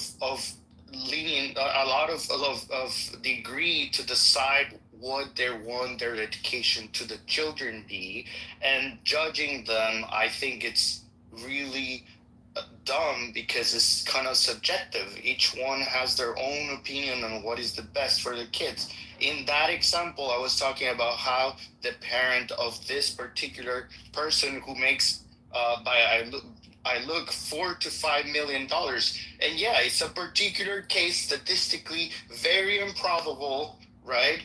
Very unlikely that you will have a top athlete kid in that. Okay, so we're clear, it just went from 6 figures to $4 or $5 million. Is that what I heard correctly? No, I didn't hear that. Okay. No, I said that you said, I bet that she doesn't make a lot of money playing chess, right? I said yes, and I said she probably makes a majority of her money from advertising and sponsorships. Yes, that's what I said. Yeah, it's still money from playing chess. But the point was that you shouldn't judge the parent for their decision. Someone may say, I want my kid to be a scientist, or someone might say, I want my kid to be a professional baseball player or something, and I'm going to invest on that, and that's what I'm going to do. And I feel like parents should be free to take that decision, and judging them for that, it's kind of dumb. So I felt like Sin comments to Adam was really out of place. I get what you're saying. We're on the same page. Okay. So that's the end of my comment.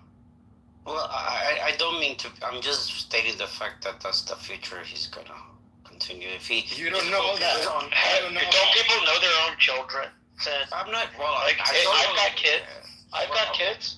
I know. Maybe what I'm saying is, by the age of 12, you can probably predict your kid's social aptitudes and proclivities and motivations. And are you telling him that just by pushing his kid to succeed and enabling it with resources, his kid's going to resent him? That's fucking ridiculous. Well, it's have happened, and there's a lot of use cases for that. Yeah, but to say it's going to happen is like, I said likely. I would just say likely. Then that means greater than 50%. Oh my God! Why do you think it's even greater than 50%? Why do you think it's not? It's not likely. I mean, I work as a scientist. I work for a pharmaceutical company. Lots of Asians in my company, and all of their parents, when they talk about how they were all raised in the way that I'm talking, and they all have relationships with their parents. All of them. Yeah, I would. Again, Mike, it's just a crystal ball, but I would think that Adam's kids would totally appreciate. I mean, they know that he's paying $120,000 a year to give them the best education possible, which means they're making the best after-tax money too. Yeah, they're making the best contacts possible to get them future. What if Steve, if they don't like what they're doing because he forced them to do what he wants them to do? Why do you think it's probable? Likely, more likely. You know what? Let me say this. I'll give you a short. Does Sin just think that all Asian kids want to be doctors and lawyers and scientists? Do you think that every Asian kid just like dreams of that? Like, let me give you so Chinese and so Indian. It's not because the kids are like all lining up and saying from the time they're babies, this is what I want to do. Let me give you a 60-second personal family experience. I have a niece, a blood niece. She is currently an attorney. She's been an attorney for 4 to 5 years. She graduated from UCLA with honors and got a 25. I don't remember. She got like a partial scholarship to Harvard because she wanted to go to law school. That's Harvard Law School. She got a full ride, a 100% scholarship to go to UCLA Law School. And of course, we live in Southern California. This won't take more than 60 seconds. My brother, her father, could afford to pay for Harvard, but she didn't want her dad, my brother, to be burdened with that. And by the way, although Harvard clearly worldwide, nationwide, has better recognition than UCLA, UCLA is still a top fucking law school. She chose UCLA. One of the main reasons is that she didn't want her dad, my brother, to be burdened with paying for the tuition. She got a full ride to UCLA. She graduated UCLA Law School with honors and has been an attorney for a couple of years now.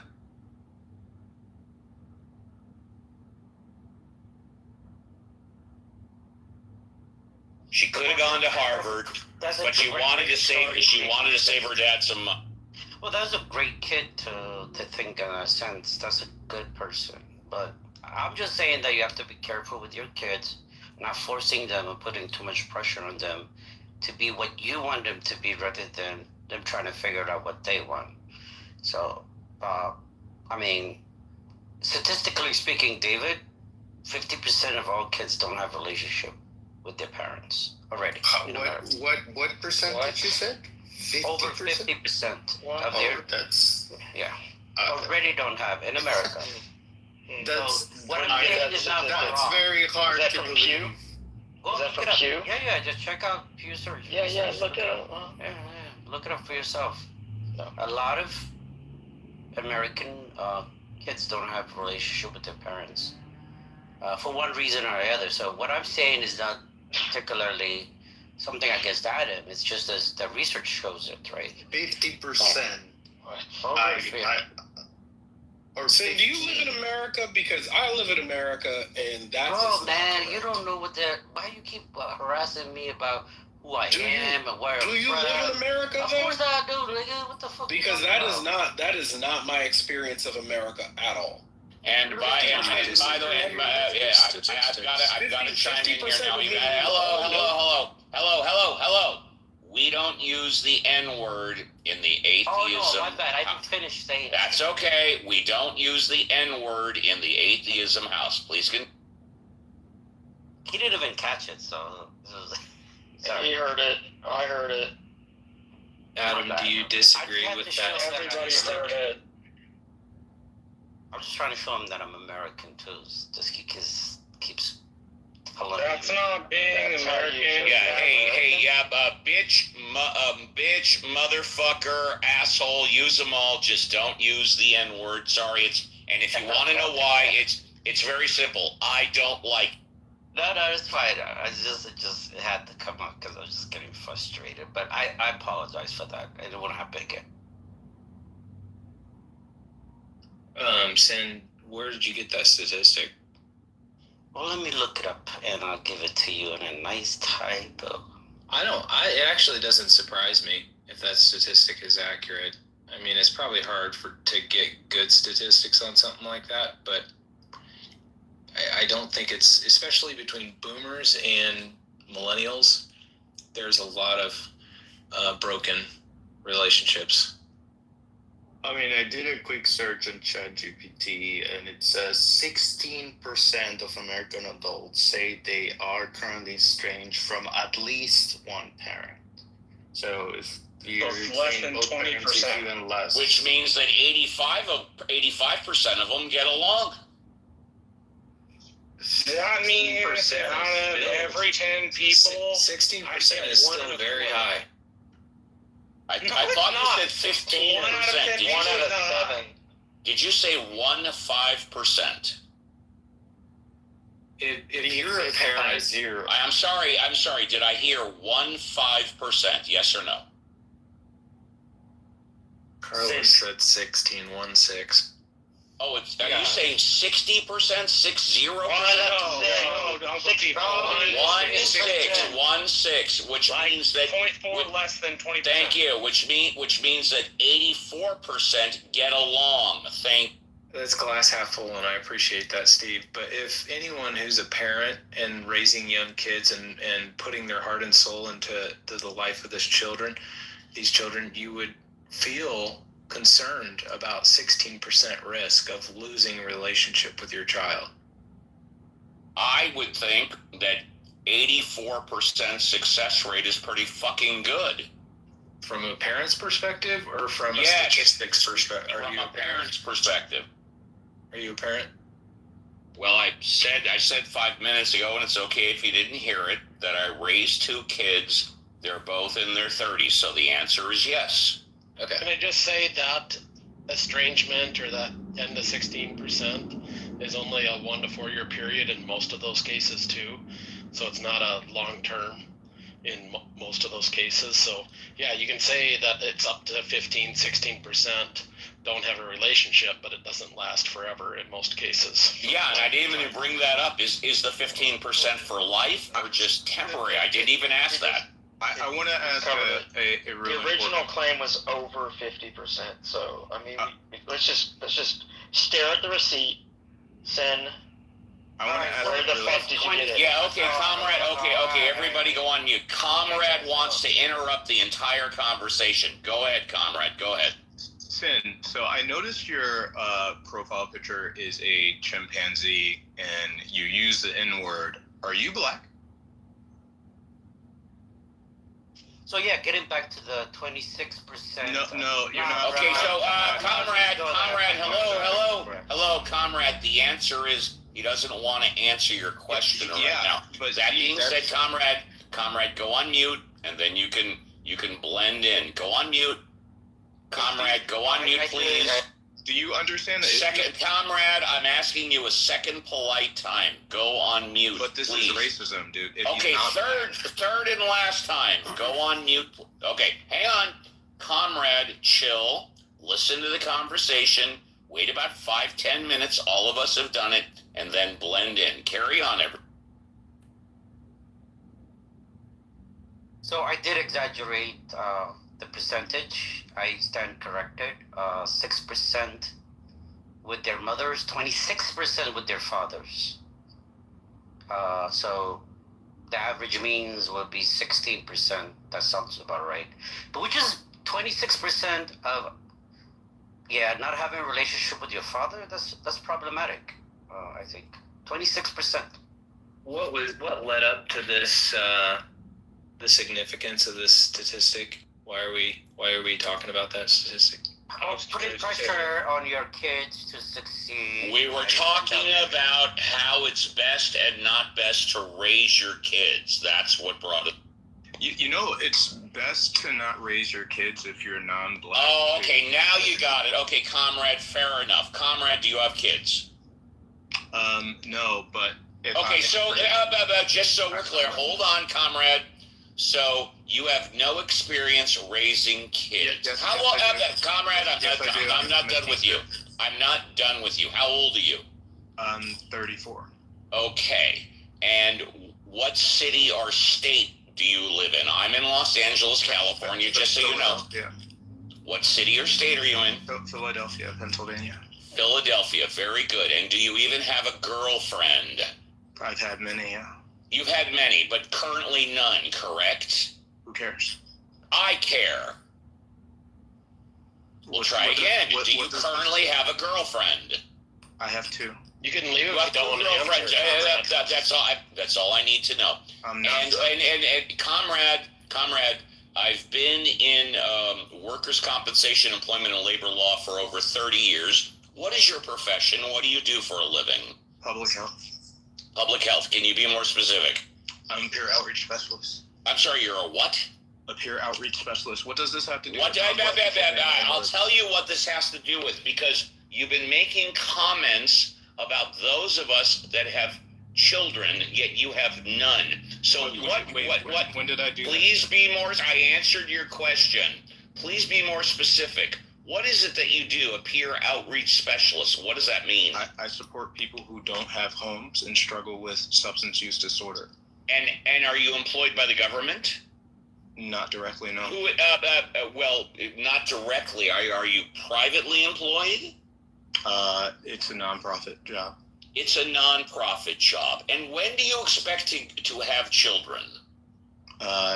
I may or may not. Okay, very good. What I suggest you do then, since you do not have any immediate plans to have children, is to listen to those of us that do have children. Maybe let me finish. Steve, why are you so mad? Yeah, why are you so mad? Let me propose this question to you, Steve. Sure, go ahead. Ask your question. For you, with kids, I think you'll agree with me. Do you think that we should discourage non-black people or people at all from using the N-word? Okay, go on mute. Thank you for the question. Are we just... we're done for now. Go on mute. Wait, can you read? Go on. Steve, You know what? Why are you so upset? Steve, come down.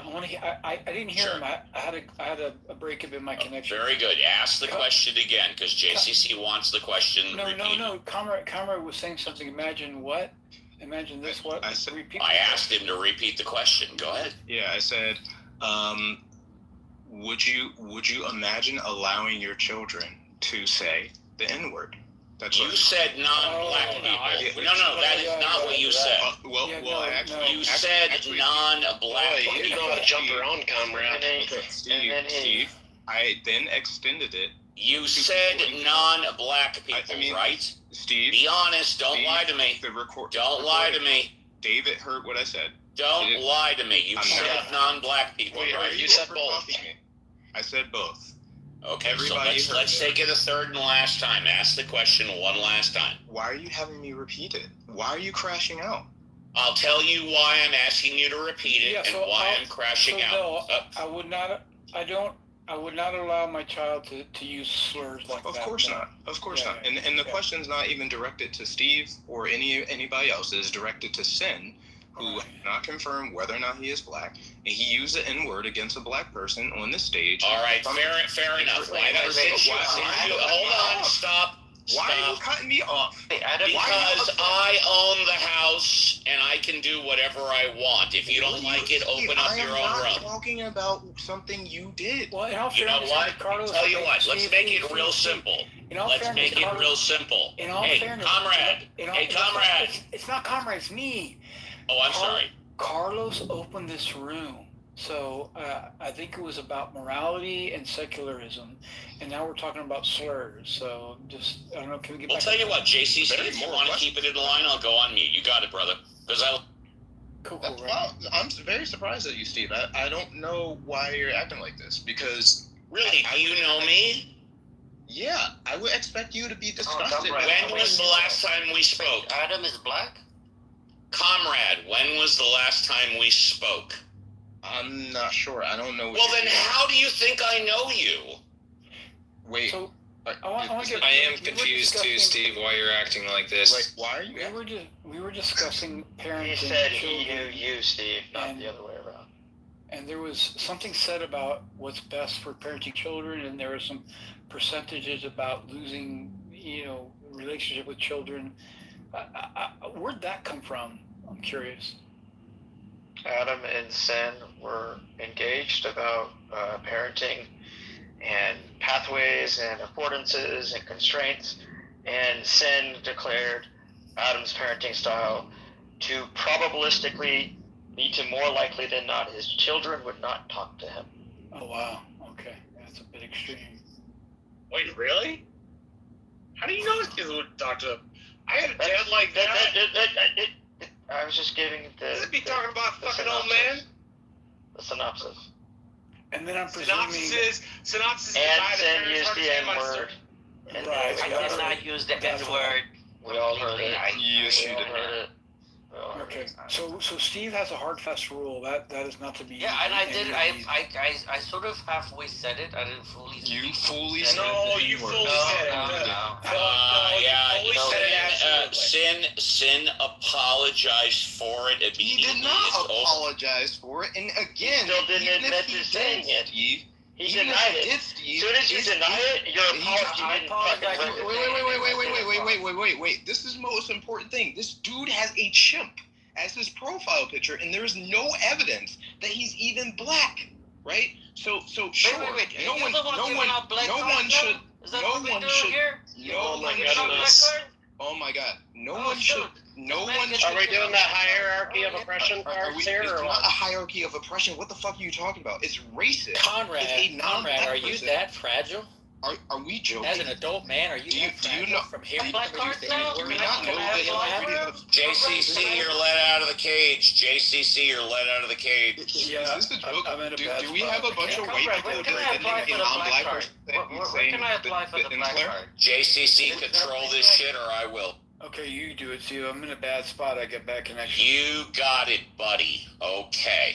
That means I'm in trouble instead of the people defending racism, right? All right, so I think we Steve, should did I share establish my it. perception on the exchange? Johnny, I don't think we've heard from Johnny, have we? You did hear from me earlier, and I think you may have actually confused my voice with Comrade's. I would love to hear your opinion, Johnny. Take a few minutes. Sin used a word none of us are a fan of. It's called the N-word. It's called the N-word. Yeah. I pointed it out to him. He immediately apologized. Please continue. I did hear him apologize also when Comrade was frustrated because of what because he perceives that Sin is a non-black person, and He also didn't like my authority of trying to get the room back under control. Please continue. Agreed. What are you talking about? Hold on. I'll tell you what I'm talking about. I'm the head mod. I'm the owner of the house. Go on mute. That's what I'm talking about. But then I believe Go on mute, comrade. And I believe Comrade wanted to find out whether or not Sin was black, and pressed him on it, and that seemed to frustrate you, and then everything kind of spiraled after that. Is that correct? Yeah, I mean, the room is not about who's black, who's not black, right? You said a slur. I did not use a slur. Yeah, no, he I did. did. Because I don't consider it a slur. Didn't I just say he apologized for it? Let's What do you move mean on. he apologized for it? If a white person says the If N-word he's or a not- if non-black he's saying person it's says not a the slur, N-word, it he's doesn't not matter if they apologizing for it. apologize. Sin, What do just say you identify as apolo- black, and then you can say it. That's all you He's have to not- do. Okay, I move Just say him. you identify as He black. did not call anybody that word, though. I just move him to the audience. Okay. I'm sorry, So you then moved who to the audience? I move Sin to the audience. Well, you're the super mod. It's on you. Okay, so I mean, it's my house, but you're the super mod. You can do whatever you want. So we can. I think that it's a good rule. We don't want people to using the N-word. It doesn't matter if it's a good rule. It's a rule, period. Don't do it. And we need to try to discourage that kind of behavior. We can go back to the conversation, which was if parents have the right to essentially decide what to do with their kids. I mean, it was not the original one, but it devolved into that.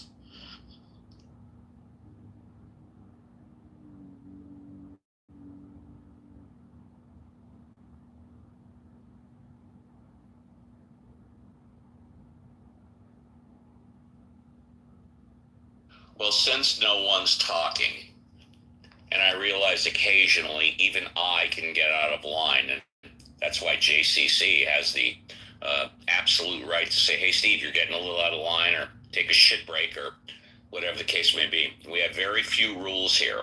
One rule, no N-word. Period. End of story.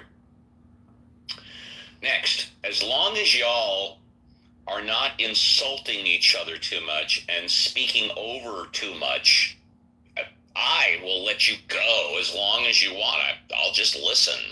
But when people start arguing, when the personal attacks start happening, when 5 people start speaking at once, that's where I have to do my thing.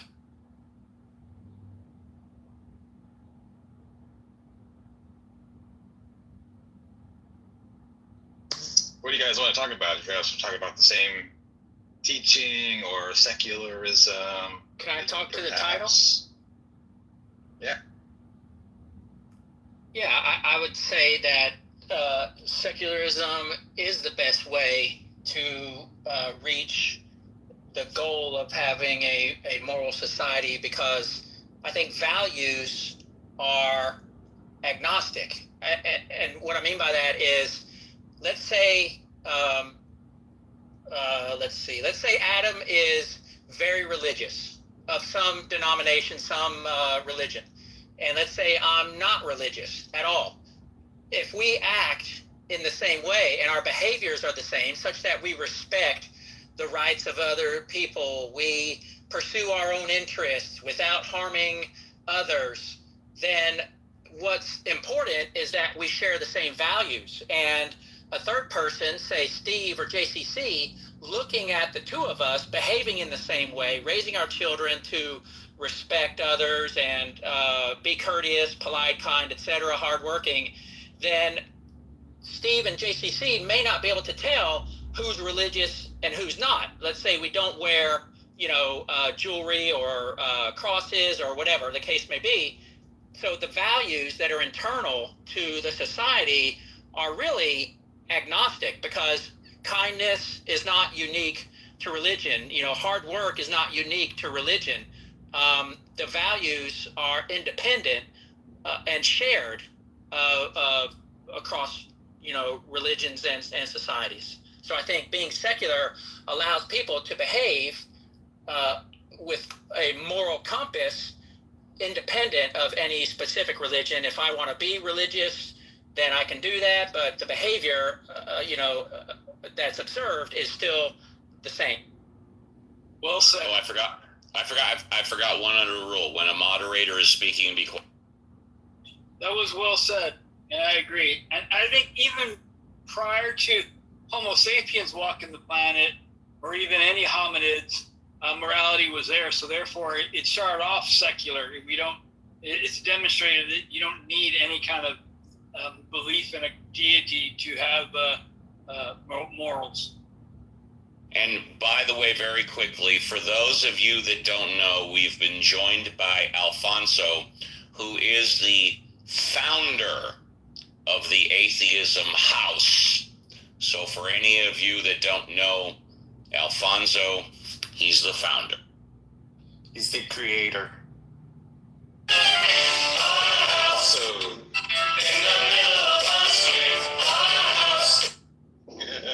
Nice. I didn't want to interrupt. Alfonso is our. What's that? I didn't want to interrupt a mod, but it's all right. Thanks for creating the room, Carlos. So what's the flaw in my argument?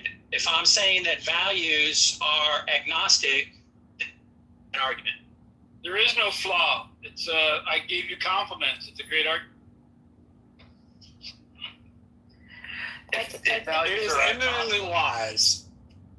I think that one thing that people seem to like, we're not negotiating values here. That's what I'm seeing. We're negotiating outcomes and norms, right? So within secular society, we're focused on outcomes and norms, not on what you value and what you don't value. That lives in the realm of morality. And I don't think morality is meant to be legislated, right? There are, some outcomes that result in broad moral behavior, but we're still we're looking for establishing norms, right?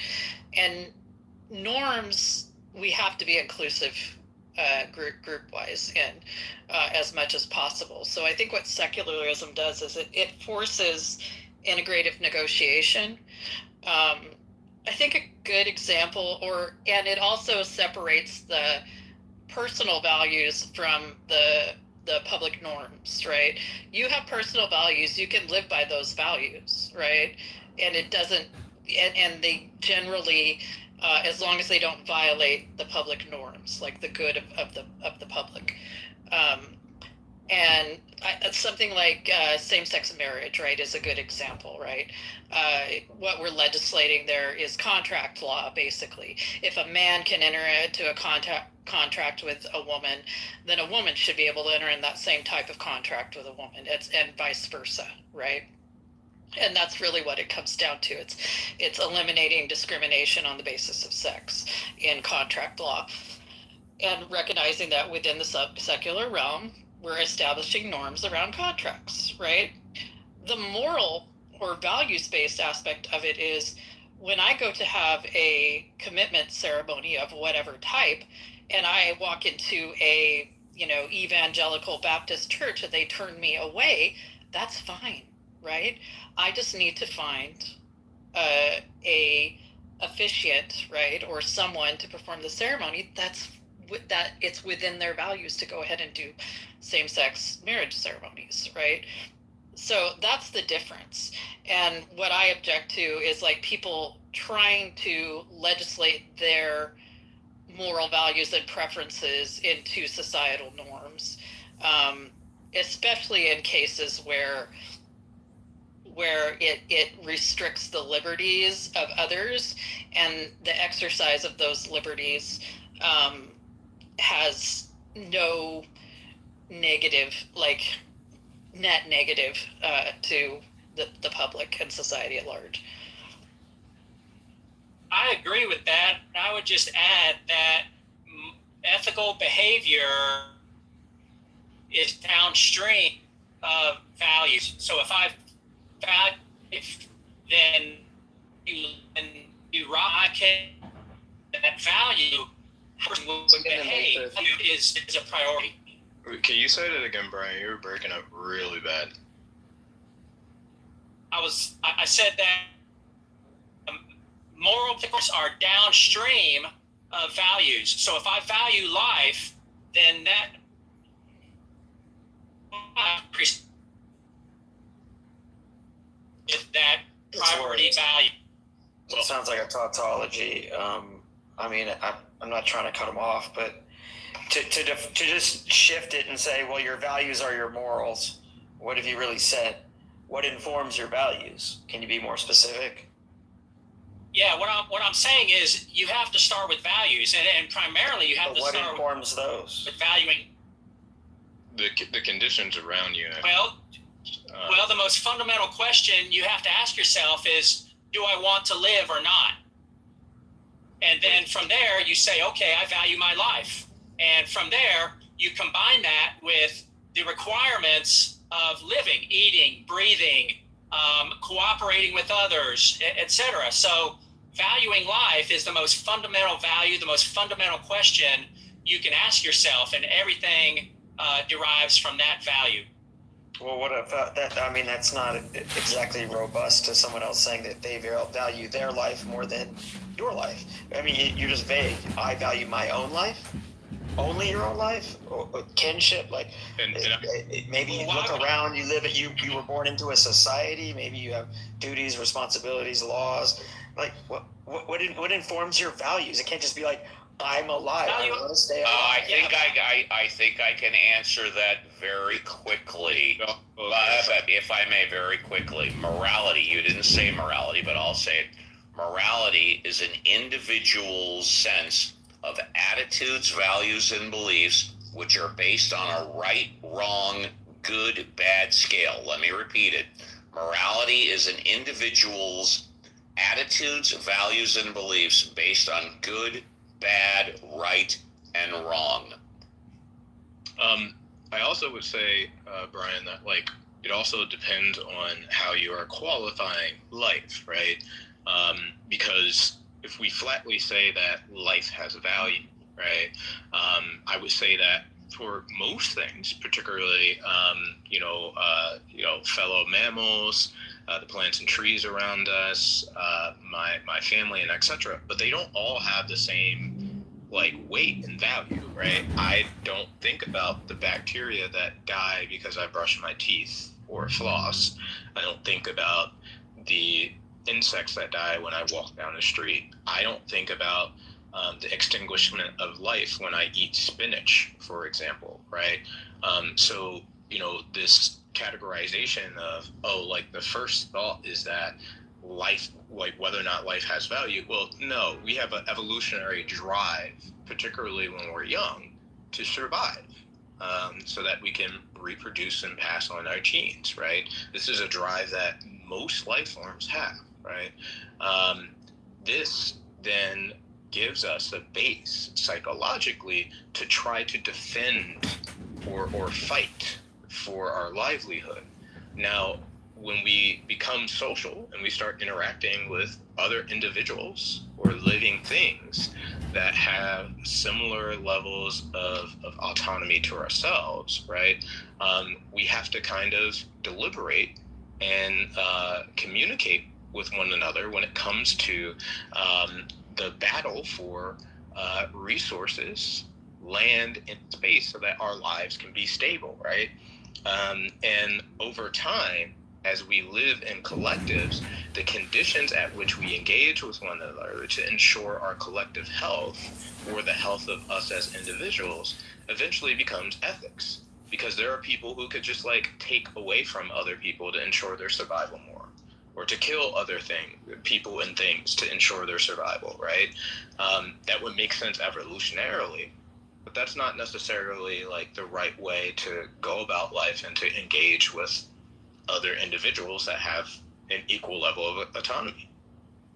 I think that what Brian was saying, I'm sorry if I misrepresent you, Brian, but this is my understanding of what you're saying. It's he just gave an example of something he values, but the way you derive your values is just very personal and subjective. People can derive values differently.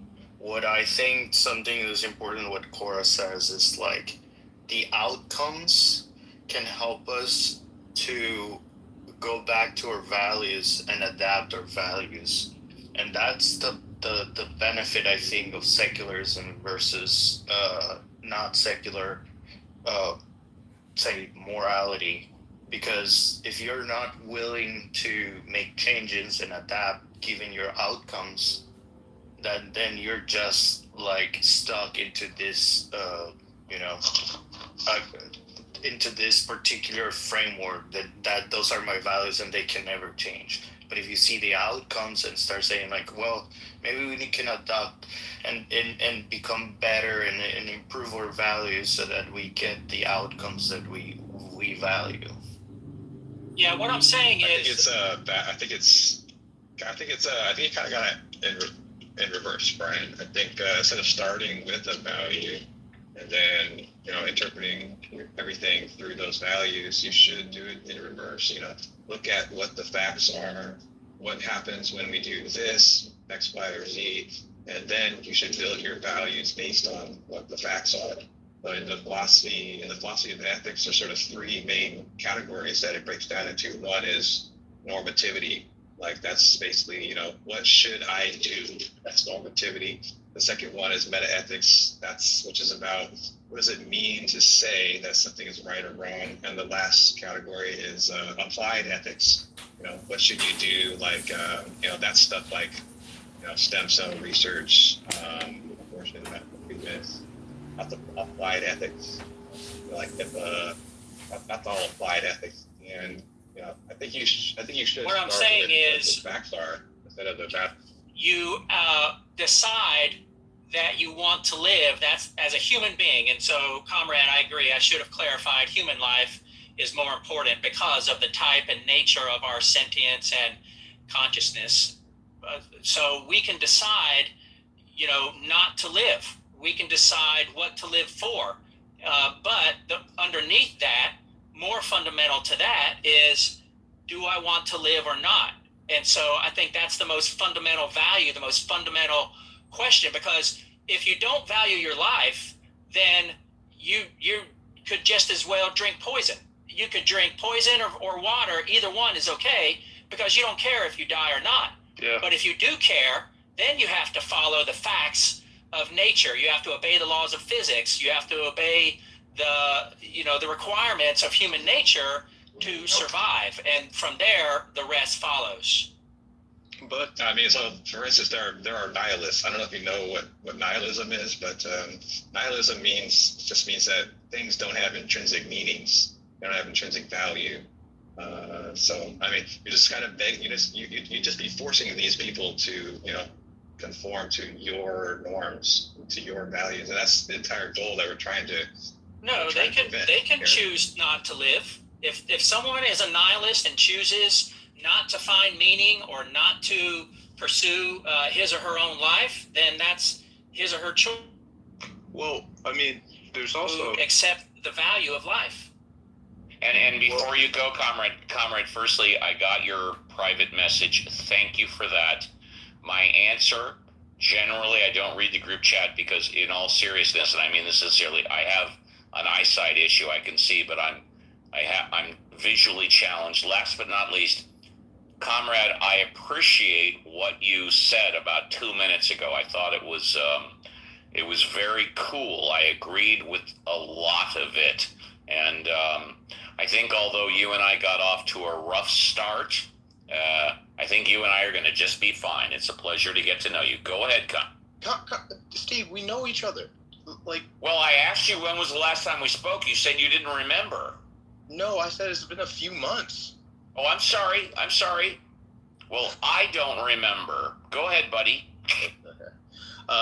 So, Brian, what I was going to say to you is that the thing is, in this hypothetical, there's a fascinating thing you're presenting. First, I would say that humans don't start out as maximum autonomy agents, as adults that can make a decision of whether or not, they immediately want to, quote unquote, live a life or not. We start out as infants and then children.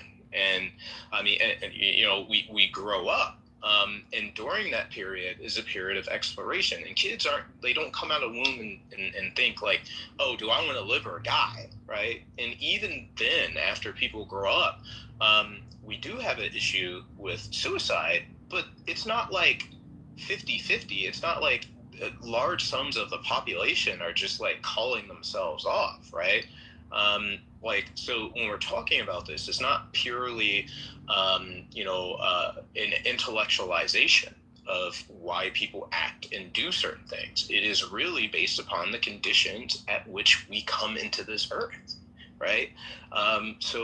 So genuinely, I think what is divorced from ethics is the understanding about the material and social pressures that result in the conclusions that people make about the world.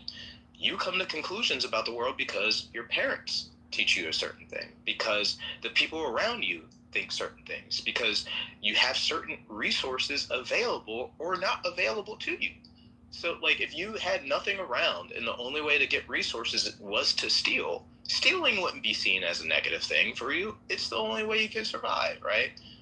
So really it is the external existential pressures which determine these psychological outcomes. I think that in that scenario, someone who doesn't value his life would resort to stealing. A person who values his life, both in the short term and the long term, would look for cooperative ways to develop skills or create value amongst the members of that society to say, I want to earn, I want to provide value in exchange for value. I don't want to steal because that harms the quality and existence of my life, because I might get shot, I might get put in prison, I might get, beat up. So someone who values his life would not resort to stealing. He would find a way to create value and earn his way. Well, I mean, it depends on how you qualify stealing. Like, for example, if we talk about the billionaires that exist on the planet, the vast majority of them, there is no fucking way they could have accumulated that amount of wealth without the exploitation of other individuals, right? Some of the wealthiest Western countries on the planet got that wealth from the resource extraction. Are you sure you want to die on that hill? Yeah, of other countries, right? Are you sure you want to die on the hill that 100% of all billionaires took advantage of other people? That is not what I said. Okay, what did you say? I said the vast majority of the majority. Okay, go ahead. And there are countries, right, who became very wealthy through imperialist means, through extraction. That is completely different, right, and of a different character of the person who is starving on the street and steals bread. And also, again, it depends on the character of the stealing. If let's say a business throws away a bunch of food, let's say they're throwing away a bunch of food and they put it in their back garbage bin, and you go and you trash pick from that's technically stealing theft from that building. But what if you need food, right? It's not a question of whether or not they value their life. It is a question of necessity and them extending their lives, and also a question of the collective morality of the society that you live under. So it's not that cut and dry. It's not that black and white. I mean, they might not value honesty, which I think is the most very common thing to happen. They don't value honesty. It's not their life that they don't value. They don't value honesty, and then they're stealing because they feel that they can get away with it, right? No consequences. If you're poor and you need to steal food to live, you are not being dishonest. You're just That's one example of one thing that could happen. Someone who is very poor and to survive, then they need to steal. I agree, that's not dishonest. But then there is another example that your life doesn't depend on it, and you still want to steal because you want to have more money or car or whatever you're stealing. You just want to have it for you, and you can steal it because you don't value honesty. Sure. As much as guess. You know what I mean? I think what Brian's saying is kind of dumb. I'm a middle child, had a younger brother and an older sister, and growing up, my mom raised the three of us by herself, and she did her best job, but we didn't always have food, and my brother often went hungry, and we were best buds. He would tell me, "I'm hungry," and a lot of times my mom wasn't around; she's working a bunch of jobs, and so I'm kind of responsible when some kind of ways. And he would tell me, "I'm hungry. What can we eat?" We would go check the kitchen and find that there's just fucking nothing in there. Okay, so me, of course, I'm a child. I don't have any money, so I would go to the store and steal fucking bread, okay, and peanut butter so that we can make a sandwich for my little brother. All right. Now, if you're gonna tell me that I don't value life because I did something like that when I was a child, well, fuck you. I'm sorry. I love you, Elliot.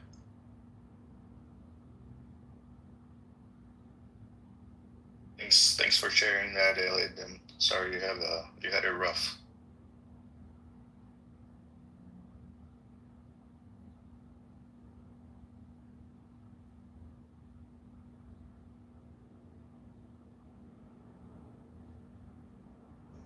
That comment was directed at Brian, but it's not me.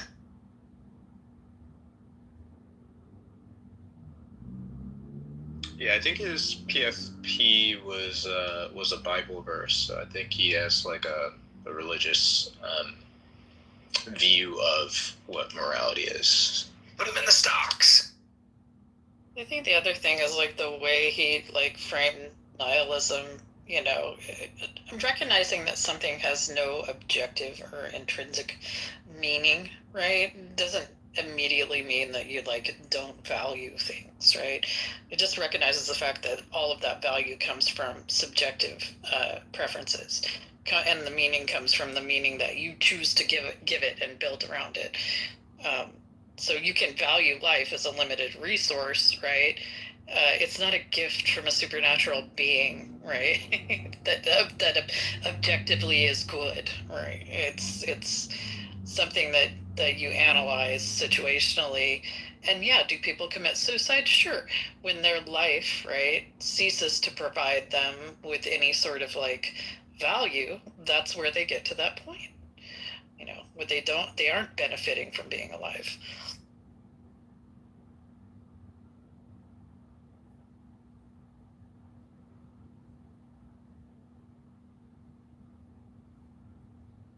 I think I also found it quite odd. Like, he's not the first person I heard make this argument, but like this kind of thing where you have to choose whether or not you value your existence, as if that's even like there was never a point where I woke up and I was like, oh, I'm choosing to, want to live on Earth today, or I'm choosing to want to eat meat, or I'm choosing to, be straight or gay. Like, it's not a choice. You just you kind of exist here, and this is how you are. Oh, you're gonna go into free will now? Oh, I'm very much a pretty orthodox physicalist.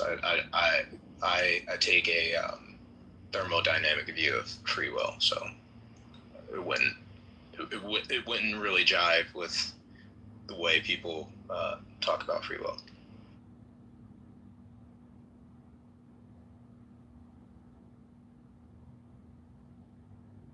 By the way, my brother, he's doing like extremely well. So he's been in the military for 19 years now. He's married. He has 2 kids. He's one of the best people. One of the best people I've ever met. I'd stack him against any of you motherfuckers any day of the week. He's just an extremely upstanding human being, and I'm absolutely glad that I did what I did. Yeah. I'm also very proud of my brother, and I think he's better than your brother. I was going to say, you should think the same thing about yourself, Elliot. I've met a lot of people throughout the interwebs, and you're a pretty upstanding individual. And I kicked what's his name for his comments in the chat there, Conrad. Oh, I didn't even see what he was saying. It's like, oh yeah, he fucked himself even more so in the side chat.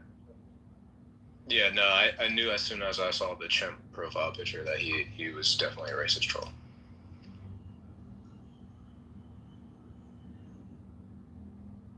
Who are we talking about? Sin? Thank you. You bet.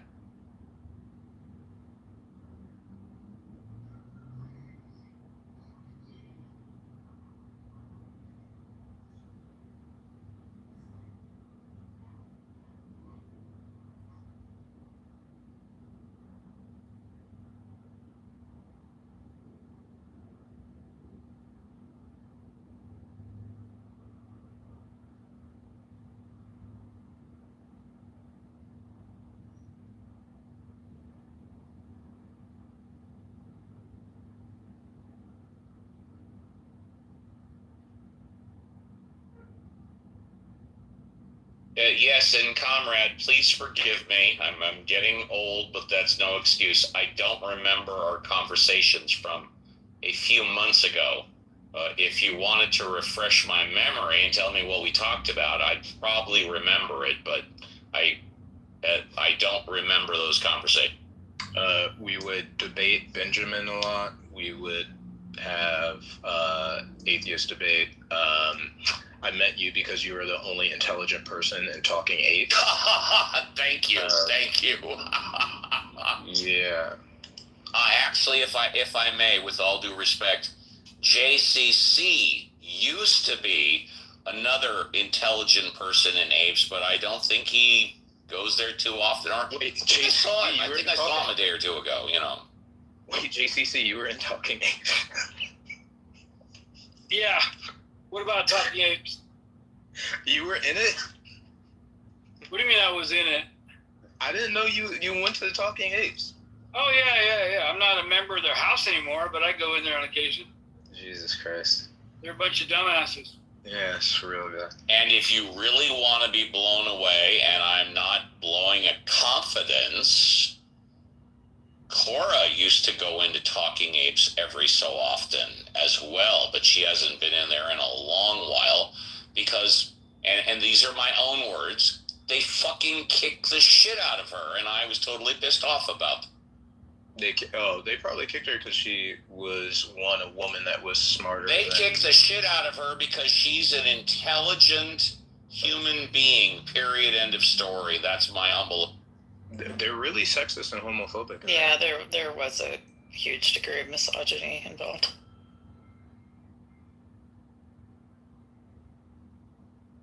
Are you guys talking about the Talking Apes? I got mixed opinions about that, but one of my favorite people on the app is actually his name, the fucking Canadian dude. What's his name? Jeremy, aka Cypher. Yeah. Jeremy. One of the main reasons I like to go on the Talking Apes group is just because Jeremy would be in there just talking about anything.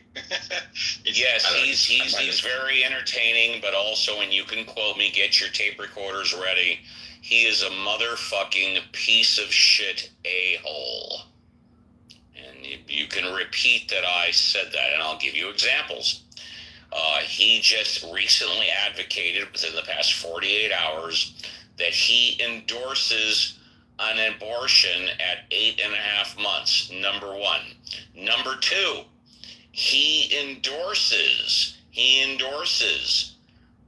male children, that would be children under 13, required to get a vasectomy. He endorses male kids under 13 being required to get a vasectomy. You can quote me, you can tell anybody I said that. Wait, why? He is a motherfucking asshole. Why does he advocate that? You'll have to ask him. Given what I know about him, I'm kind of tempted to say that he's trolling you, because that's his sort of modus operandi, to troll people. But I mean, on the other hand, he might actually believe. Yeah, no, fair enough. He's trolling, but he said it. I verified it. If he's trolling, he's trolling, which again is why I consider him a motherfucking asshole idiot.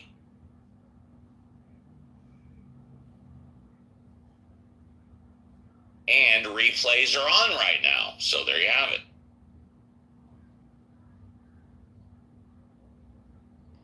Yeah, he's definitely an asshole. I've told him that much. Wait, replays are on? Oh, I thought they were off. There was someone from Iran here before, and I said they were off. I see replay hidden from profile. Is that just like it hides it from the profile, but it's still recording? Does anyone know of the mods how we can prevent this from this replay from going up? Yeah. You might have just turned it off on your profile. You have to go to the 3 dots to the right and go down and find other replay options and then turn it off. Disable replays. You're scared of Jeremy now? Come on. Okay, Jeremy, if you're listening to this replay, every time I hear you speak, you remind me of the Canadians from South Park, where the top half of your head is disconnected from the bottom half of your head, and you just talk a lot of shit. Bring it on. Yeah, and by the way, you please feel free, take a minute and say how you disagree with me and you think how Jeremy is better than sliced bread, and then you're covered. No.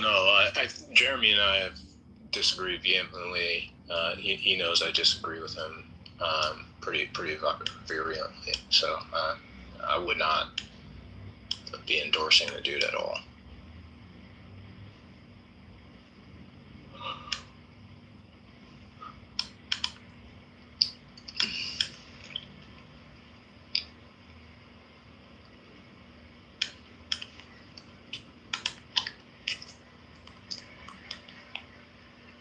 Yeah, I've got nothing to hide. I use my real name first and last. That's my real picture from last year. It's AI, like about 10 or 15%. And I'm very careful about speaking when on Clubhouse, because I know anything and everything can be recorded. And Jeremy, currently known as Cyberpunk, says a lot of things which I confirm that he says he believes in. He might be lying. But based on those things, I find him to be one of the biggest pieces of shit motherfucking assholes on the...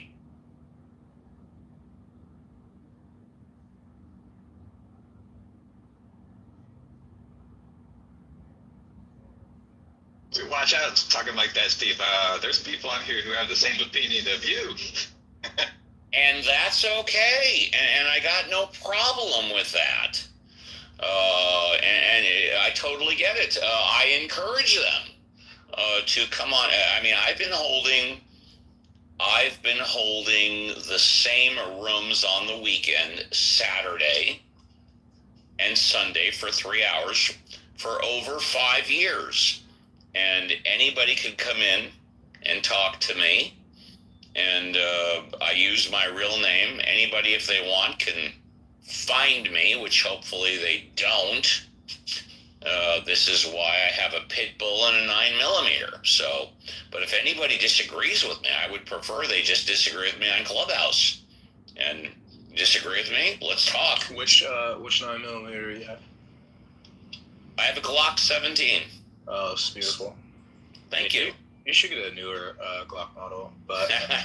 Well, I'm not a gun guy. I'm not a gun expert. I have a pit bull, and I have a firearm. And I mean, if anybody comes into my home and they're not allowed to, they're gonna get either eaten or shot. I don't carry it around with me. It goes two places. It stays at home, or it goes to the firing range. If somebody catches me out on the road or out on the freeway, I'm telling you right now, I don't carry a gun in my car, but I carry it in my home. And so, there you have it. That's it.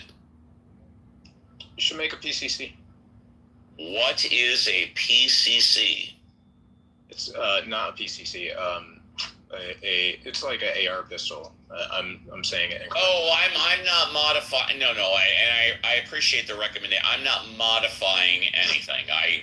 I bought it for what it is, and I use it for what it is, and I'm not that experienced in guns like Marshall, and I see Marshall has the phone whatever there. I mean, Marshall knows. Let me rephrase. Marshall has forgotten more about firearms than I will ever know, okay? So, I just use it for home defense. Fortunately, I've never had to use it. The only time I carry it around with me is from the car to the firing range, and that's it. If someone wants to mug me when I'm going to Ralph's and shopping, they're going to have everything that's on me. I don't care. All right, I feel it. You're still pretty cool.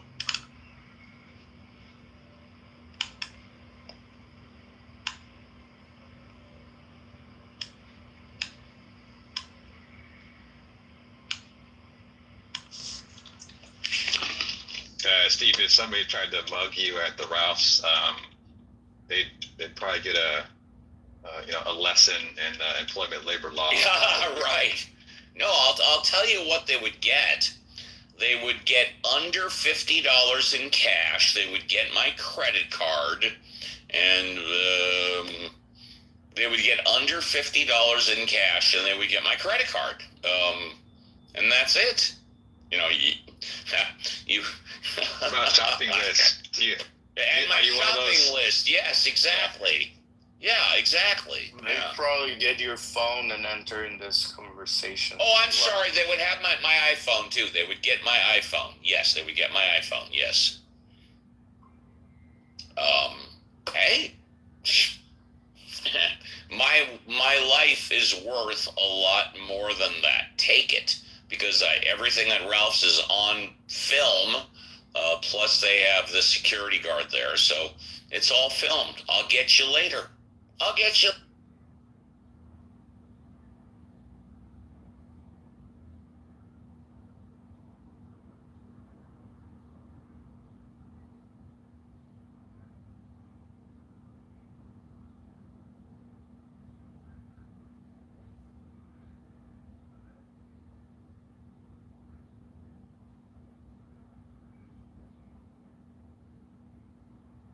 Thanks for fighting for your little brother.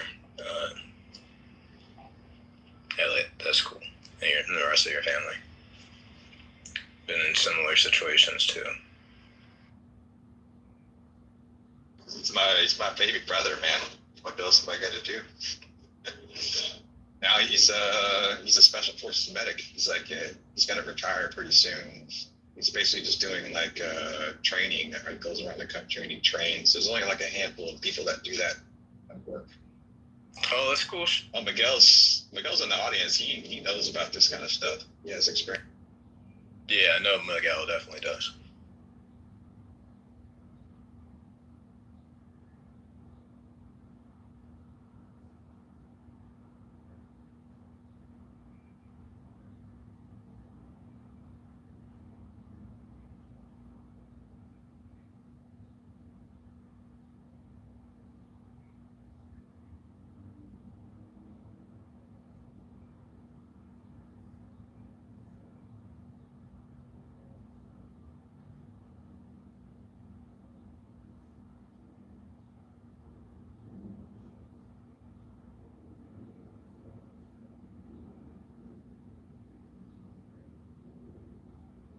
When in Comrade, my sister also went in as a 91 whiskey.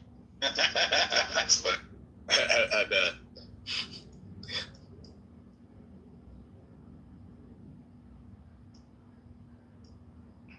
Well, it seems that the room kind of die off. I think it's a good stopping point.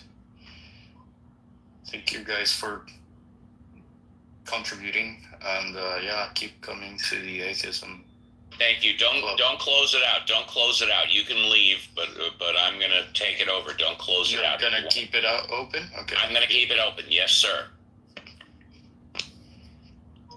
Thank you, Carlos, for opening up the room. Thank you. Yeah, stupid. I'm gonna keep it open.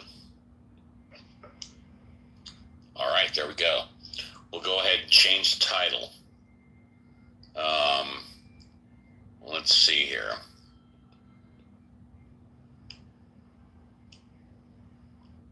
We'll start off by making it open.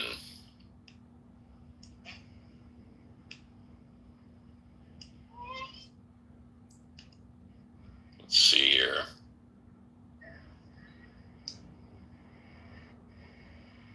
Open.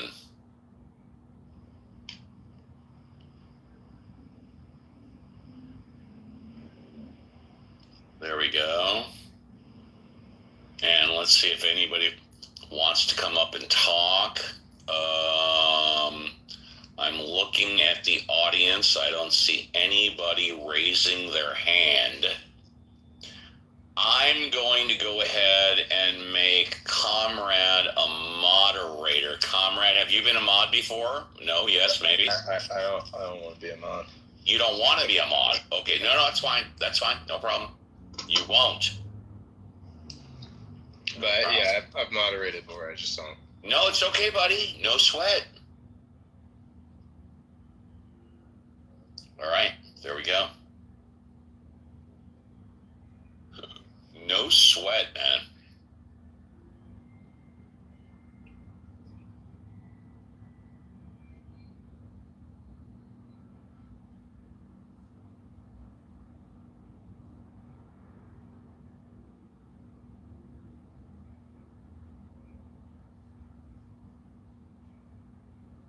I might drop it anyway. We're supposed to get a Draco here, and it's expected to be quite severe. It's probably going to produce tornadic producing storm. Go observe it real quick. Are you going underground? There's no option. That's not how the buildings are constructed here. But we are at the topmost point of a hill. And also, if a tornado, because when I was a little kid, I used to study meteorology because I'm autistic. Where we are, if a tornado was generated, it was unlikely it would be very strong. It'd probably be like a F1 or F2. Mostly gotta worry about flooding, but it doesn't seem too bad right now. the clouds were too fast moving, so I don't think it was able to really form well.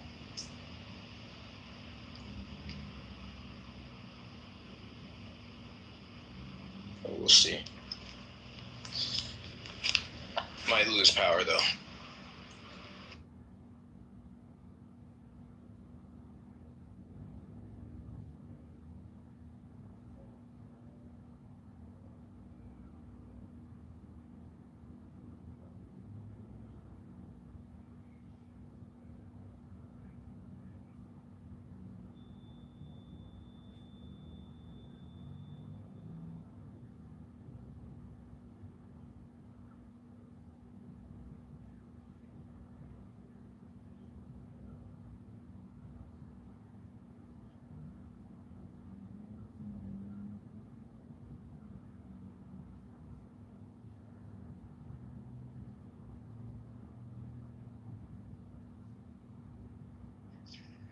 Because you get a great sons. Alfonso, I was going to say earlier, you are like the atheist muse. You're like our spiritual advisor in kind of a lot of ways. Steve, did you get a chance to read the AP link I put in the chat? No, I didn't. Do you want a green bean? Not really. Okay, then you won't get one. And the answer is no, I didn't read it. No.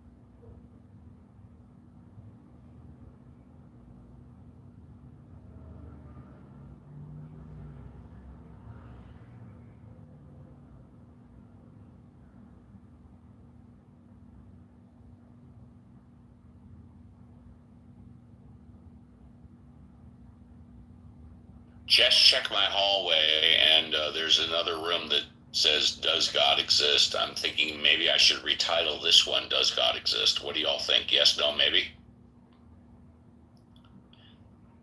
Yeah, go for it.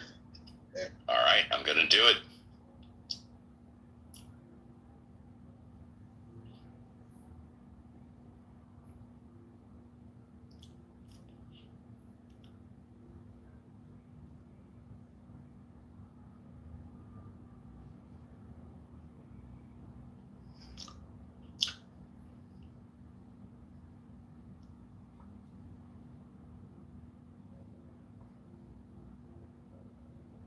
I made it slightly different.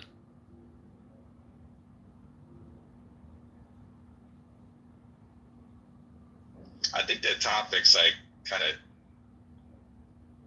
it's kind of a oddball topic because for a lot of people that believe in God, they didn't get there by thinking through it rationally. They're sort of convinced by the people that they trust, their family, their friends, their fellow church members, that kind of thing, and they all kind of believe in the same thing, and they didn't arrive at that by thinking rationally and analyzing facts and stuff like that. So when we have that kind of conversation, it's almost kind of a silly effort, in some kind of way.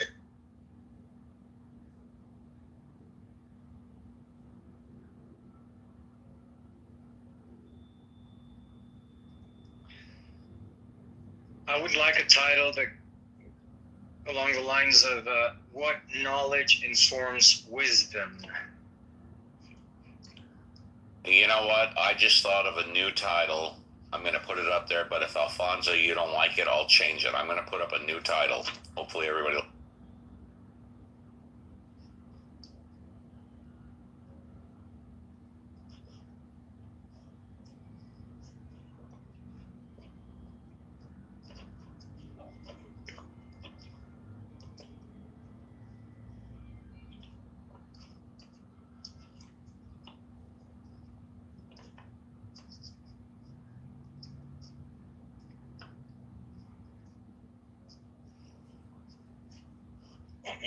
Well, we're putting money on the line now? What the hell?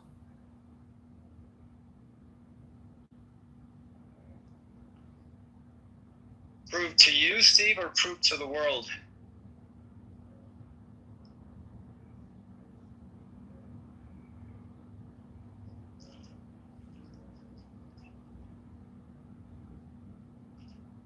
Oh, I would say you can prove it to me or prove it to the media. I will pay you $500 if you can prove to me or the media that God exists. Fuck are you doing? What's the problem, JCC? If please convince me, I'll erase it. No, some woman was driving on the wrong side of the road. Oh, sorry, buddy. Sorry. I'm hot miking, so yeah, gave me flashback to my head-on collision. Yeah, no, I thought he was talking about my $500. You know. No. All right, Steve, how about this? Let's say, all right, I'm going to prove God exists right now, okay? And before you do, should I increase it to $1,000 or is 500 good enough? I wanted to make sure people believed it. They believed $500. You know, I've got the money. Yeah, go ahead. Okay, my left shoe is God. My left shoe exists, therefore God exists. I've just proved that God exists, so pay. You don't even want to ask whether or not you proved. You just think because you did that you proved God exists? In argument form, he did. All right, very good. Tell you what then, let's do this. Go to any of the networks, ABC, CBS, NBC, what's the other one? Fox. Tell them that you proved God exists and have them run a news story that there is, gentlemen that proved God exists, and I'll pay you the $500 immediately.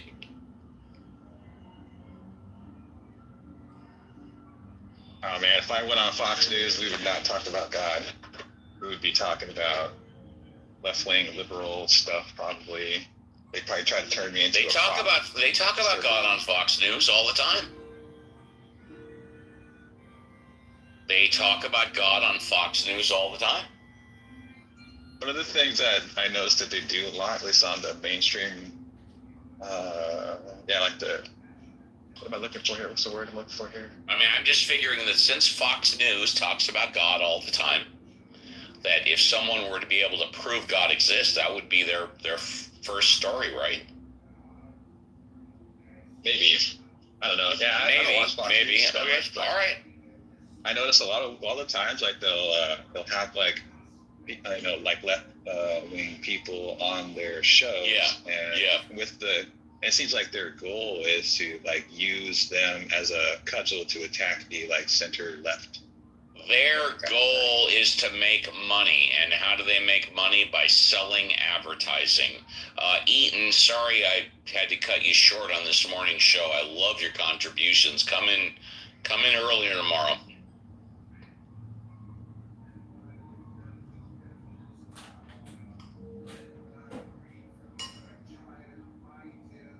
What's early tomorrow? What time are you doing the show again? Oh, Eitan, your mic is low. No? Alright, maybe I should take my... There you go. Is it? So what time you're out there in the West, right? I forgot, I haven't been in the app for a while, so what time is your show, Steve? 7 a.m. Pacific Standard Time. 7 a.m. Pacific Standard. Alright, so, it's about 10 hours. Okay, I got it. So, if you're 7 a.m., it's my 5 o'clock in the evening. Alright, cool. I love it. I love your show. 3 hours only. Eaton, you're very kind. Thank you very much, Eaton. Thank you.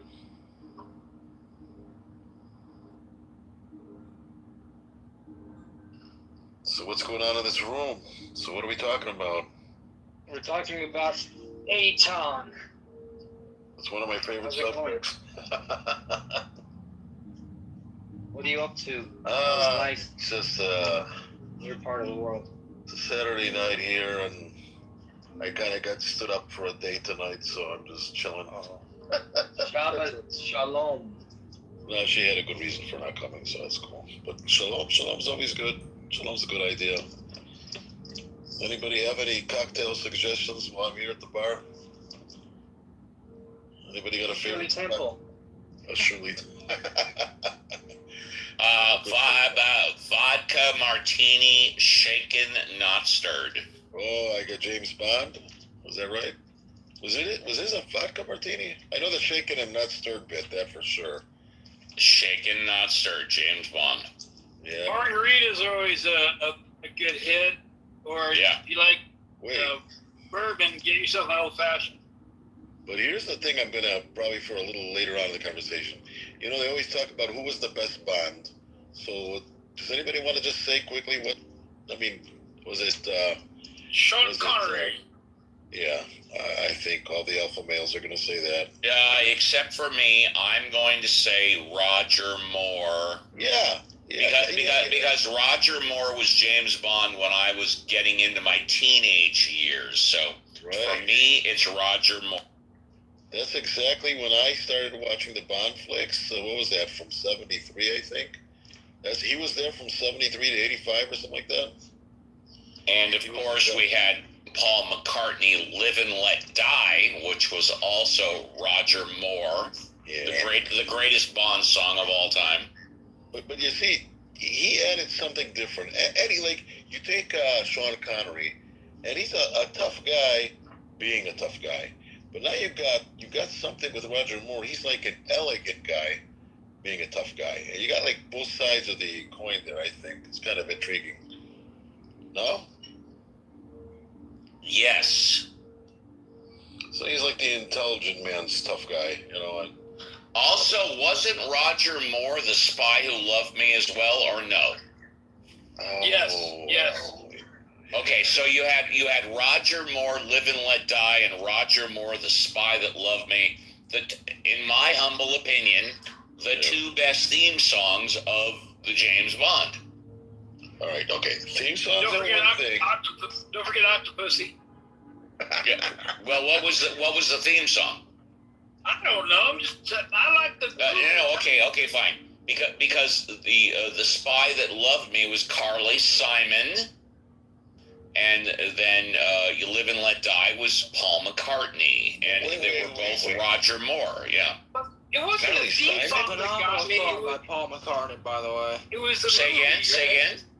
Phenomenal song, Live or Let Die. Yes. Great song, phenomenal song. Yeah. No, that was definitely McCartney. Yeah, that was but Carly Simon doing what was it, Stargate? You said? No, I didn't say Stargate. I said Carly Simon was The Spy Who Loved Me. Oh, yeah. Okay, I'm going to go. And also, by the way, Roger Moore, his female nemesis was named Octopussy, right? We said that, no? Yes. Yeah, absolutely. I remember Can't go wrong with a woman named Octopussy, please. No. Good things come in eights. That's right. Well, what's that? Okay, let's go with the Bond girls. Okay, if we're already there. Which was your favorite Bond girl from all those movies? If there was. Hold on. Before we go there, hold on. Before we go there, let's go to who is to be the next Bond girl. Okay, this is what is all over the internet. It's not confirmed, and this is what I want. Who do you think should be the next Bond girl? I clearly know.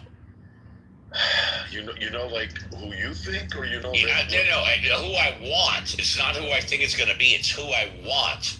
Okay, I got it. Because in my mind, she is the for a whole. And JCC may know who I want. I don't know, but I've spoken about her. I've talked about her. To me, she is the hottest chick on the planet right now for a variety of reasons, and she should be the next Bond girl. I haven't seen a lot of Western. Okay, JCC, do you know who I'm talking about? You probably don't, and that's okay. Where have you seen it? Can we get hints? This is interesting. I'm just going to give you the answer. Right. In my humble opinion, the next Bond girl, get your tape recorders ready, should be Sydney Sweeney. Sydney Sweeney should be the next Bond girl, without a doubt. Wait a minute, I'm going to look that one up. You can look it up. I can put it in the group chat. Sydney Sweeney, Sydney. Sydney Sweeney. That should be the next Bond girl. I love Sydney Sweeney. I'm infatuated with Sydney Sweeney. I think overall, she is the hottest woman on the fucking planet Earth. But you know what? I'm whack. No, I'm looking at her right now. She's got something interesting in her eyes. You know, it's looking at you. And by the way, just so you know, you don't have to ask. Sydney Sweeney is all natural with 0 tattoos. Just saying. Oh, she's a woman after my heart. Unbelievable. Yeah.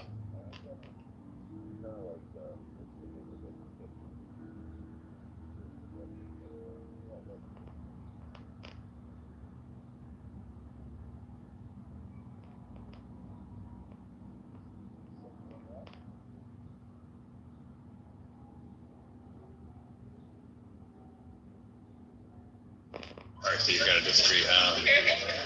That title actually goes to Salma Hayek. Selma Hayek's got to be like 55 years old. Don't get me wrong, I love Selma Hayek. One of the greatest things I ever saw was at the Academy Awards. Both Selma Hayek and Penelope Cruz were on stage together doing an award. I love them, but they're 55, in their late 50s. Sydney Sweeney is in her late 20s. She's got to be 28, 29 years old. You know, if we're going to go with middle-aged Latin women, I never got over my super crush on Eva Longoria, is it? Yeah. Yeah, Longoria. Yeah, and you know what? Longoria. Eva Longoria, and you know, I haven't done it in a while, but I'm going to do it here. You guys talk for a few minutes. She dated, or married to, what's the name from the Spurs? She's married to who?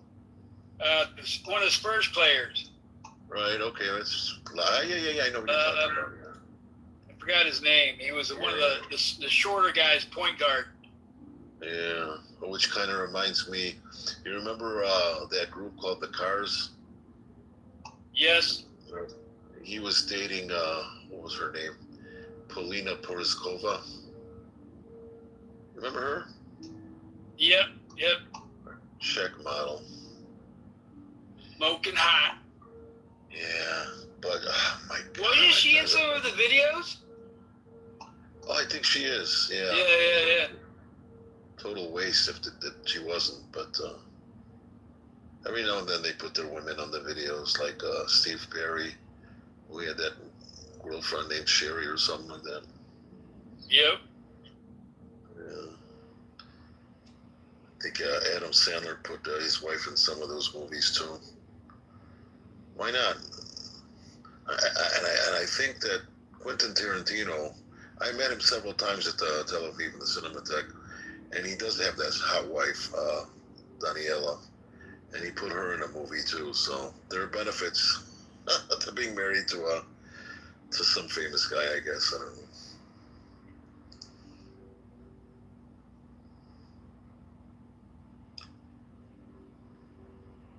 Well, here's the thing I want to throw you guys. This is an interesting subject. While we're on the topic of James Bond, they actually one of the what do you want to call it? The candidates or the possibilities for being James Bond was this that actor Idris, is it?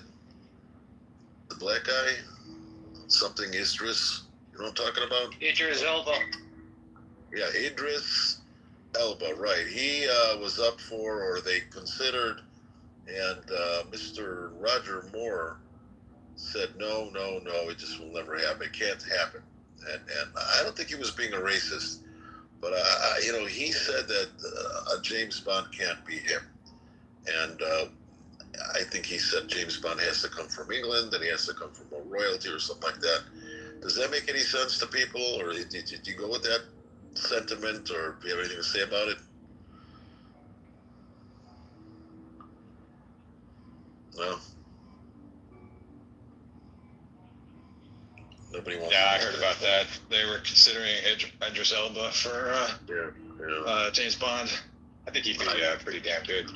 He would be good. But I think probably the best thing, probably one of the best things, smartest things Quentin Tarantino has ever done is to write and direct a movie where he writes himself into the role of putting Salma Hayek's toes into his mouth. Okay, that's him. Oh my God! I you know what movie was that? I do remember seeing a clip on that. From Dusk Till Dawn, the first one. Oh, I mean, that's the one I didn't see, but you wonder about that. The guy, the guy's a big toe fetish and foot fetish, right? I mean, how did she consent to that? I mean, I don't know, but isn't that wonderful? You can write your own scenes. Yeah, well, I don't know how he did it, but he did it. She's kind of like she's kind of known in the foot fetish world to have like decent feet, I guess. I don't know. But he doesn't like talking about it. What's his name? Quentin Tarantino. They'll ask him about it and he'll lose it. Go figure. If you're that sensitive, why are you? I don't know. Is he? What's the deal with that? What is that? That's like an artistic thing? Because some people say that's just like signature. You're going to see a foot scene in a Tarantino movie. He denies being, anything, obsessed with that, but I don't think you can deny that. Don't know.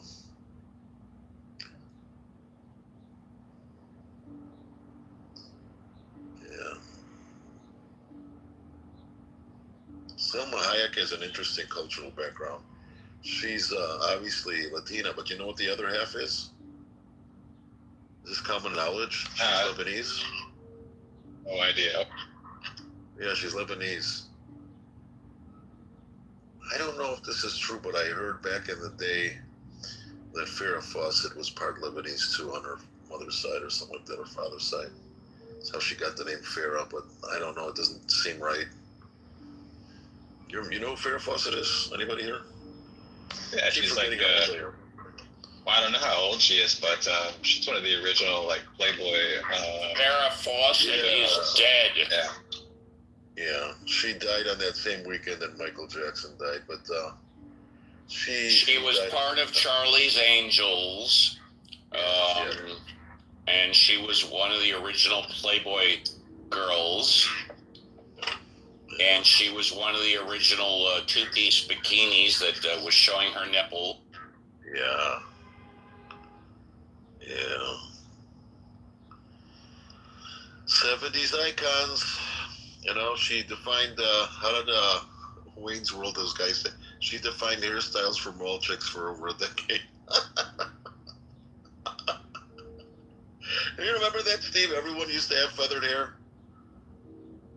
Farrah Fawcett was one of the originals of feathered hair. That is correct. Yes, thank you. I posted her in my room. Hell yeah. Oh, who did? Her and the Charlie's Angel. Well, the most famous scene where the poster is in a room is in John Travolta on Saturday Night Fever, where he's like, you can see he's got all these 70s icons in his room. Yes. He had Al Pacino. He had her. He had Sylvester Stallone. And he had Farrah Fawcett. Exactly. That's right. The classic one. She was wearing that two-piece bikini where her nipples were sticking out. Yeah, that's right. Yeah. Yeah, how that was not going to be a success is that's a no-brainer. How many millions of posters do they sell? Lots. Yeah. Lots. I remember I during those years I went to a religious Jewish school, and one of the kids came with a T-shirt with Farrah on the tall nipple thing, and they sent him home. They send him home. Yeah. I keep forgetting, Steve, if I'm like 2 years older than you or younger than you. I know that we're very close in the age. I'm 66. Ooh, you're 66. I was born in 1960. Wow. I thought that, you were 50 How old are you? No, I don't get near you. I'm 60, even. Okay, fine. So yes, I'm 66, yes. You're a late end boomer, and I'm in Yes, I'm a baby boomer, yes. Yeah. I love that generation. I wish I was a boomer. I have boomer envy. No, it just seemed like, well, we're not too far apart anyway. We kind of have the same memories of stuff. It's not a problem. It's all good. Yeah. Yeah.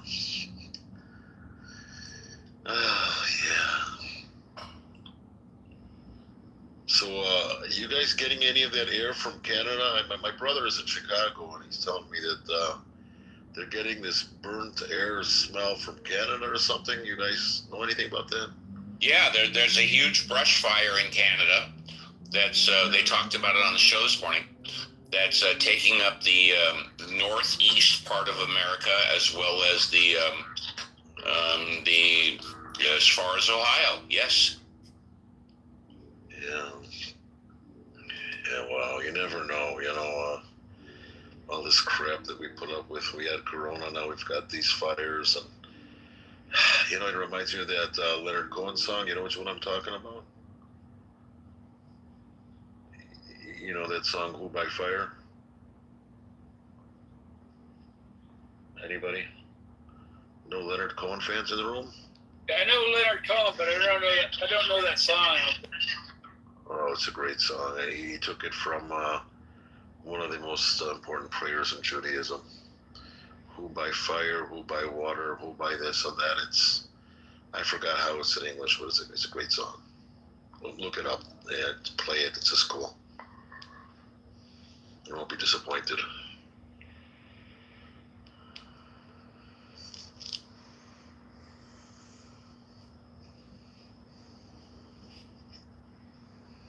So, let's see, Steve, if you were 9 years old when there was the moon landing. Do you remember that?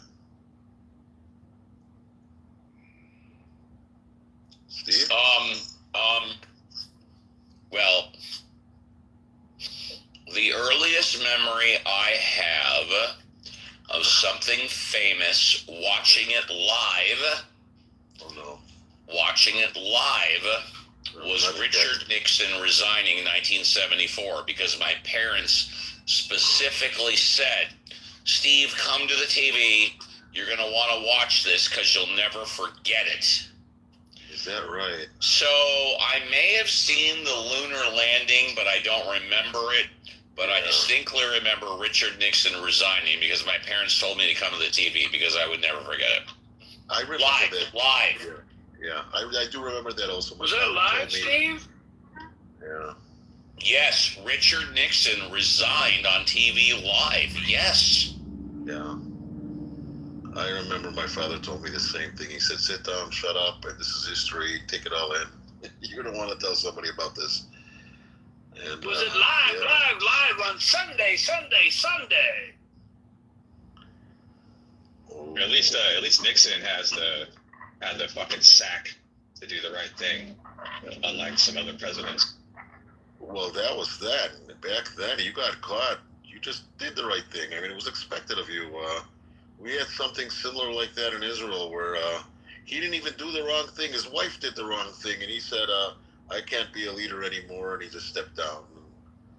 And then the rest was history. But that was back in the mid-'70s.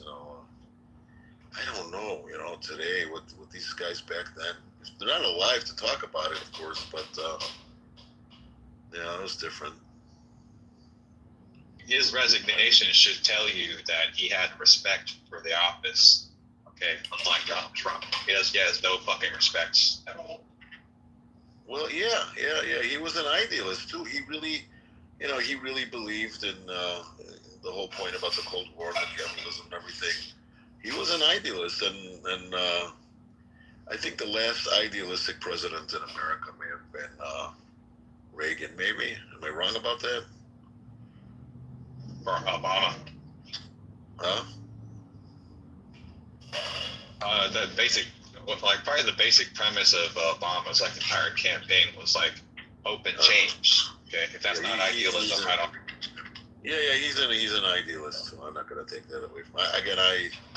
I've been away from the States for forever, but I just remember the whole evil empire and all that stuff, and it seemed like he took himself seriously until the Contras.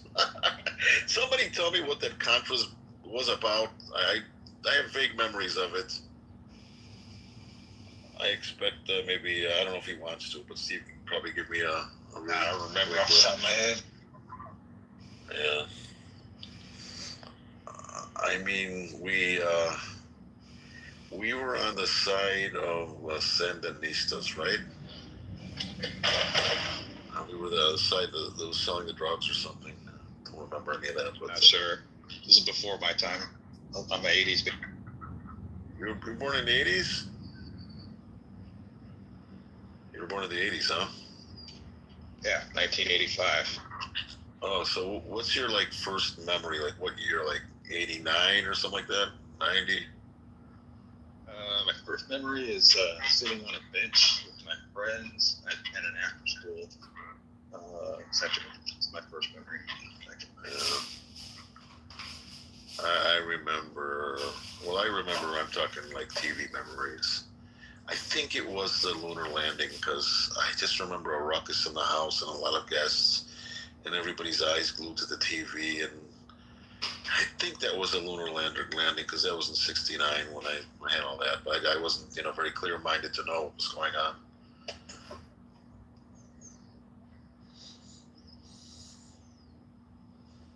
I remember Nixon's speeches in '71.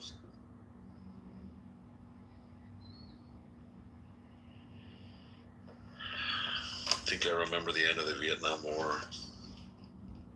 For me, there wasn't a lot of like big end things in the news until I turned 16 and September 11th happened. I still remember that very vividly in the news.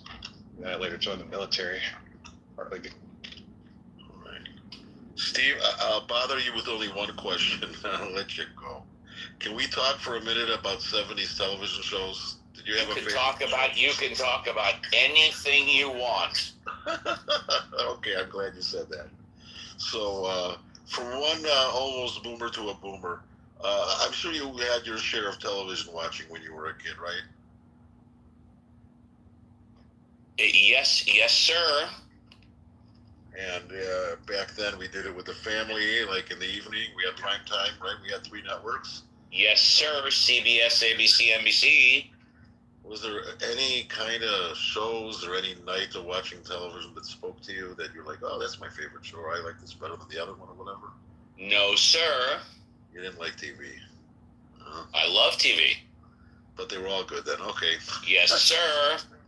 Okay, I love that. Well, my favorite show, I loved All in the Family. Yes, sir. Oh, I would laugh all week long. Yes, sir. Oh, yeah, everything there. He's acting and the script writing and the malapropisms, you know what I'm talking about? The way he screw up words. He'd say things like, it's not German to the conversation, or he'd say, oh, this is a good one. Let's circumcise our watches. You're talking about Archie Bunker. Yes, Archie, and as half-witted as he was, his wife may have been more half-witted than him, or more or less witty, whatever, than him, but she was the good-hearted, slow person, and he was who he was. I used to love that show. Yeah, they had that.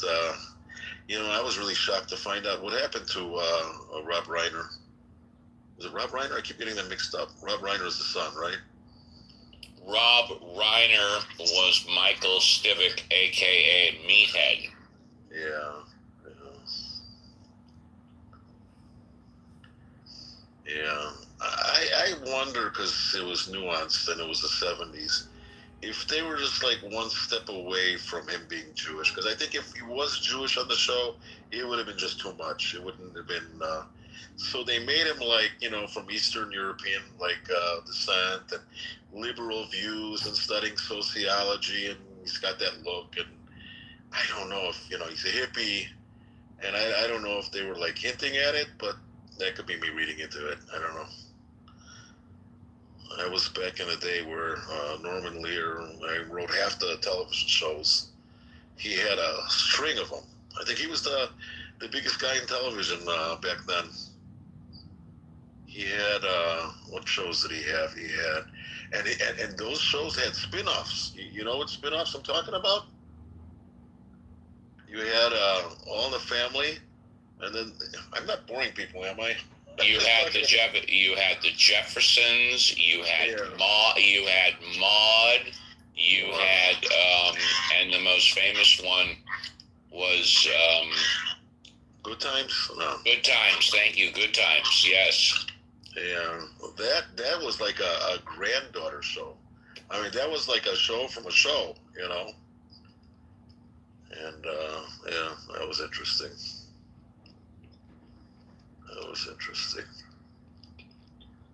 Now, then there was some other shows like Mary Tyler Moore. That was a good show. They all had like the politics of the day in their show. You know, Mary Tyler Moore was all about the feminism and the woman moving up and being independent and not being married and all that. Back then, everything was like a shocker, you know. Some of the shows I remember as a kid were Star Trek: The Next Generation, Saturday morning cartoons. Let's see what else. Yeah, what's another one? Because some other ones. Reading Rainbow with Laura Burton. Yeah. You're breaking up. I don't hear you. Yeah, my bad. I got an orange bar over here, so. Yeah.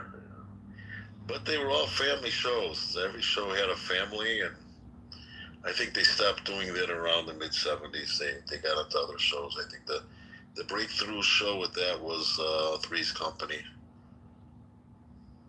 And that was a pretty revolutionary show for the day.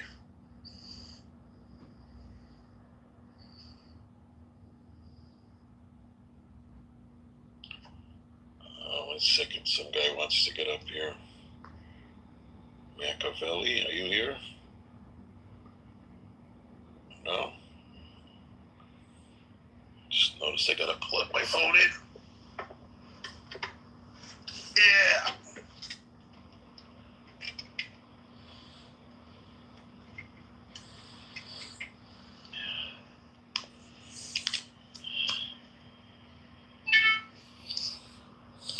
You got that airtime.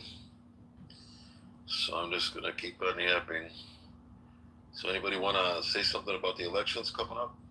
Or is that like we don't want to talk about?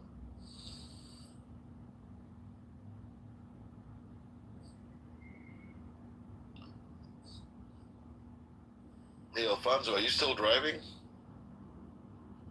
Are you doing that Uber work? No, I haven't been doing that for a couple of months. First, we had a fuel crisis. Ouch. And well, we have a fuel crisis, and then we had the riots and blockades, and also fuel.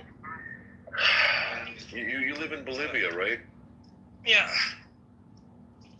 They have the most beautiful women in that area. Bolivia, Venezuela, Ecuador. What are they putting in their water? Well, it depends on where you look, I suppose. Yeah. You know, we used to say, like in Chicago, I don't know if this is true everywhere, but the perfect woman, okay, I used to say that Mexican women were well endowed on top, and Puerto Rican women had it in the back, you know, they're nice, round, firm. And the perfect woman was like the integration of both of them.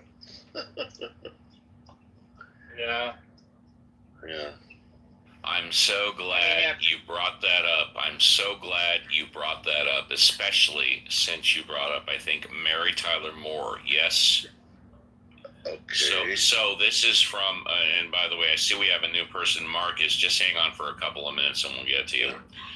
This is from Mary Tyler Moore, the very first show, the very first episode, when Mary goes to apply for a job. Check it out. Right this way.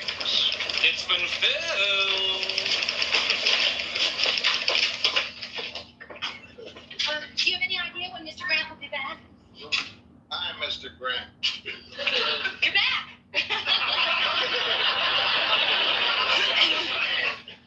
Look, miss, I was just about to have a drink and I wouldn't mind some company. Want one? Oh, no, thank you. I said I wouldn't mind some company. Well, all right, I'll have a brandy Alexander. How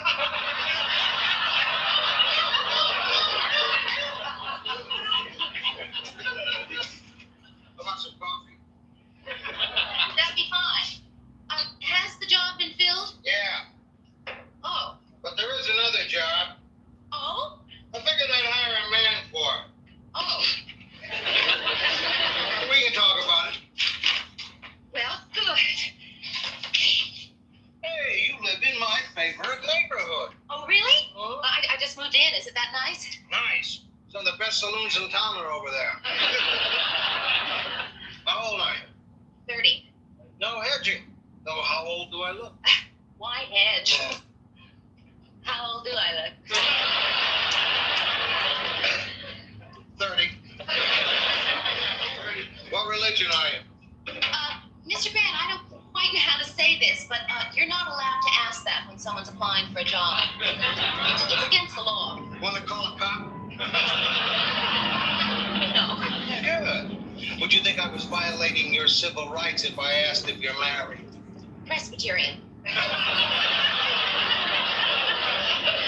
Well, I decided I'd answer your religion questions. Divorced? No. Never married? No. Why?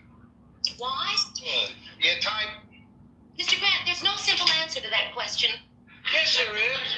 How about, no, I can't type, or yes, I can? There's no simple answer to why a person isn't married. How many different reasons can there be? 65. Words per minute. My typing question? Yes. Look, miss, would you try answering the questions as I ask them? Yes, Mr. Grant, I will, but it does seem that you've been asking a lot of very personal questions that don't have a thing to do with my qualifications for this job. You know what? You got spunk. Well, I hate spunk. Tell you what, I'll try you out for a couple of weeks, see if it works out. Oh. If I don't like you, I'll fire you. Right. You don't like me, I'll fire you. That certainly seems fair. What's the job? The job is that of associate producer. Associate? Something wrong? No, I like it. Associate producer? The job pays $10 less a week than a secretarial job. That'd be fine. If you can get by on 15 less a week, we'll make you producer. No, I think all I can afford is associate producer. You can start tomorrow. Oh, but that's just wonderful. So I'll see you tomorrow. Show number 1, Mary Tyler Moore. She applies for the job. That was a classic. That whole sequence. Oh yeah. That whole sequence. Before Ed Asner passed on, my brother was his attending physician. No shit. Yeah, in Los Angeles, and No shit. yeah. So he goes to my, he sees my brother's in it. Goes his long last name. He goes, what kind of name is that? So my brother says, well, my parents are from Israel, and he goes, oh, you're a landsman. You know what a landsman is? My brother didn't. No. A landsman means you're one of us. You're like one of our own. So yeah, okay. Here's Ed Asner quick trivia question, and it's almost like the question itself lends itself to the answer because there's not a lot to choose from. Yeah. What miniseries, 2 of them, did he play in the 70s? Roots. Well, there you go. Roots, okay. Because I said miniseries, or because you know which part he played? He played the captain of the slave ship. There you go. Very good. Very good. Okay, and then he played in another one of my favorites. It's dear to my heart. He played in another miniseries. I don't know which one came first. One of them started the whole miniseries. He wasn't in Rich Man, Poor Man, was he? Oh, there he was. Oh, he was. What did he play? He played the father, if I'm not mistaken. Okay, got it. Rich Man, Poor Man. Sure. Peter Strauss. And, Peter Strauss and Ned Nolte. Nick Nolte and Peter Strauss. Yeah, I also read the book. It's really. Yep. If I'm not mistaken, the guy who wrote that was a famous socialist guy. And if you look at that miniseries, there's like socialism and innuendos. They're not anything evil. Well, Roots was Alex Haley. I laugh because there's a scene where actually he wrote for Playboy, right? I don't know. Yeah. There's a scene where his father gets on his case and why he's. Oh, okay, all right. But in Rich Man, Poor Man, I'm forgetting now why I brought Rich Man, Poor Man. Well, I'll give you half an answer. LeVar Burton was the original Kunta Kinte, who was the older Kunta Kinte. Oh, wait a minute. Okay, was he in another major film afterwards? Well, actually, he was in a regular TV show for about 5 or 10 years. All right. He played Daddy. He played a dad? Yep. He sure did. Talk about LeVar Burton. No, LeVar Burton was the original, was the young Kunta Kinte, was the older Kunta Kinte. Got his foot chopped off for trying to run. That was so it was the last name is Amos. Is the first name Ed? Are you serious? That was no. Wait. What's the first name on Amos? John Amos. John Amos. Yes. He played the older Kunta Kinte. Well, okay. Wait a minute. Now let me figure this out. Because that series came out in '77. Okay. And John Amos was the father in Good Times. Good Times, yes. But he played the father there. Oh, okay, I see what this is. Okay. Yeah. Now we have I got it. Oh, wow, John Amos. You remember this guy named Nate Bond? No. Oh, okay. He lives out in Las Vegas, and he's not with us anymore, but he used to hang out with him. He used to know this guy, Amos. Amos left Good Times because he didn't like the direction that the show was going. He thought it was being dumbed down because of the other dude. What's his name? Dynamite. Jimmy Walker Dynamite. Yes. Yeah. But John Amos. What was I going to say? Oh, okay. I got another one. Well, here, this is going to address what you were just talking about. This is John Amos talking about why he stopped doing Good Times. Let's see here. Hold on. If you want your car to look brand new, be sure to use this. No matter how much money you have right now. Okay. The differences we had, actually, we had a number of differences. So that's why my own departure from the show. I found that two other younger children, one of them wanted to aspire to become a Supreme Court Justice. That would be Ralph Carter or Michael. And the other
understand why he's calling me to tell me that the world knew.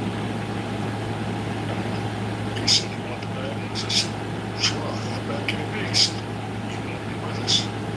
And I said, "Yes, Steve." Nothing. I said, "Oh my goodness." He said, "You started asking." "Yeah, I'm here. I just want to say something." I said, "What can I say? It's your show. Have a good life. Click." And that was it. I was like, if your couch is up to the end, you don't want to cry for the job. Well, forget you, man. But I didn't curse or anything. I just hung up the phone. Yeah, well, that's very impressive. Yeah, he had integrity. But you know who was in a similar situation, and it was the other end. It was the leader that they put with him, but he actually made an ultimatum. It's either him or me. And he said, "Well, he's staying. If it comes to that." You know what I'm talking about, Steve? Charlie Sheen. No, I'm talking about the 70s, and I'm talking about all the family. And that guy, Carol O'Connor, he picked up on his power and his influence. And he just, wrote his way in there. And one leader, he's the guy, this show when he wanted to direct it and wanted it in his direction. And, what's his name? Carol O'Connor was very, very aggressive. And he couldn't work with him anymore, and came to the office of whoever his boss was, and he says, "It's either him or me." And they said, "You're great and all this, but he's the show. Okay, if he leaves, that's it. We don't have a show." And this is kind of like the opposite of what happened to Pamos. But Carol O'Connor, he just picked up really fast on what he was, what his worth was. It's an amazing story. About someone who knows his worth, and that he demanded, how much he got back in the day? He got $200,000 for an episode. And you know how he got that? You know why he picked that number? Because he said, "I want to make 3 times as much as whoever the highest paying person on television gets." And that's how they get much more done. Isn't that amazing? The interesting thing is you have guys like him and this is Ed Asner, right? And they were liberal guys, but they were playing characters much different than their real personalities. They were very convincing. Very convincing. One of the funniest episodes of All for Family was when these 2 guys break into Archie's house, and there are 2 black guys, and one of them was Vermont, from what's that show with Red Fox, Sanford and Son, and the other one was the guy from Blazing Saddles. And that dialogue, that exchange, can you put that up, Steve? You know what I'm talking about?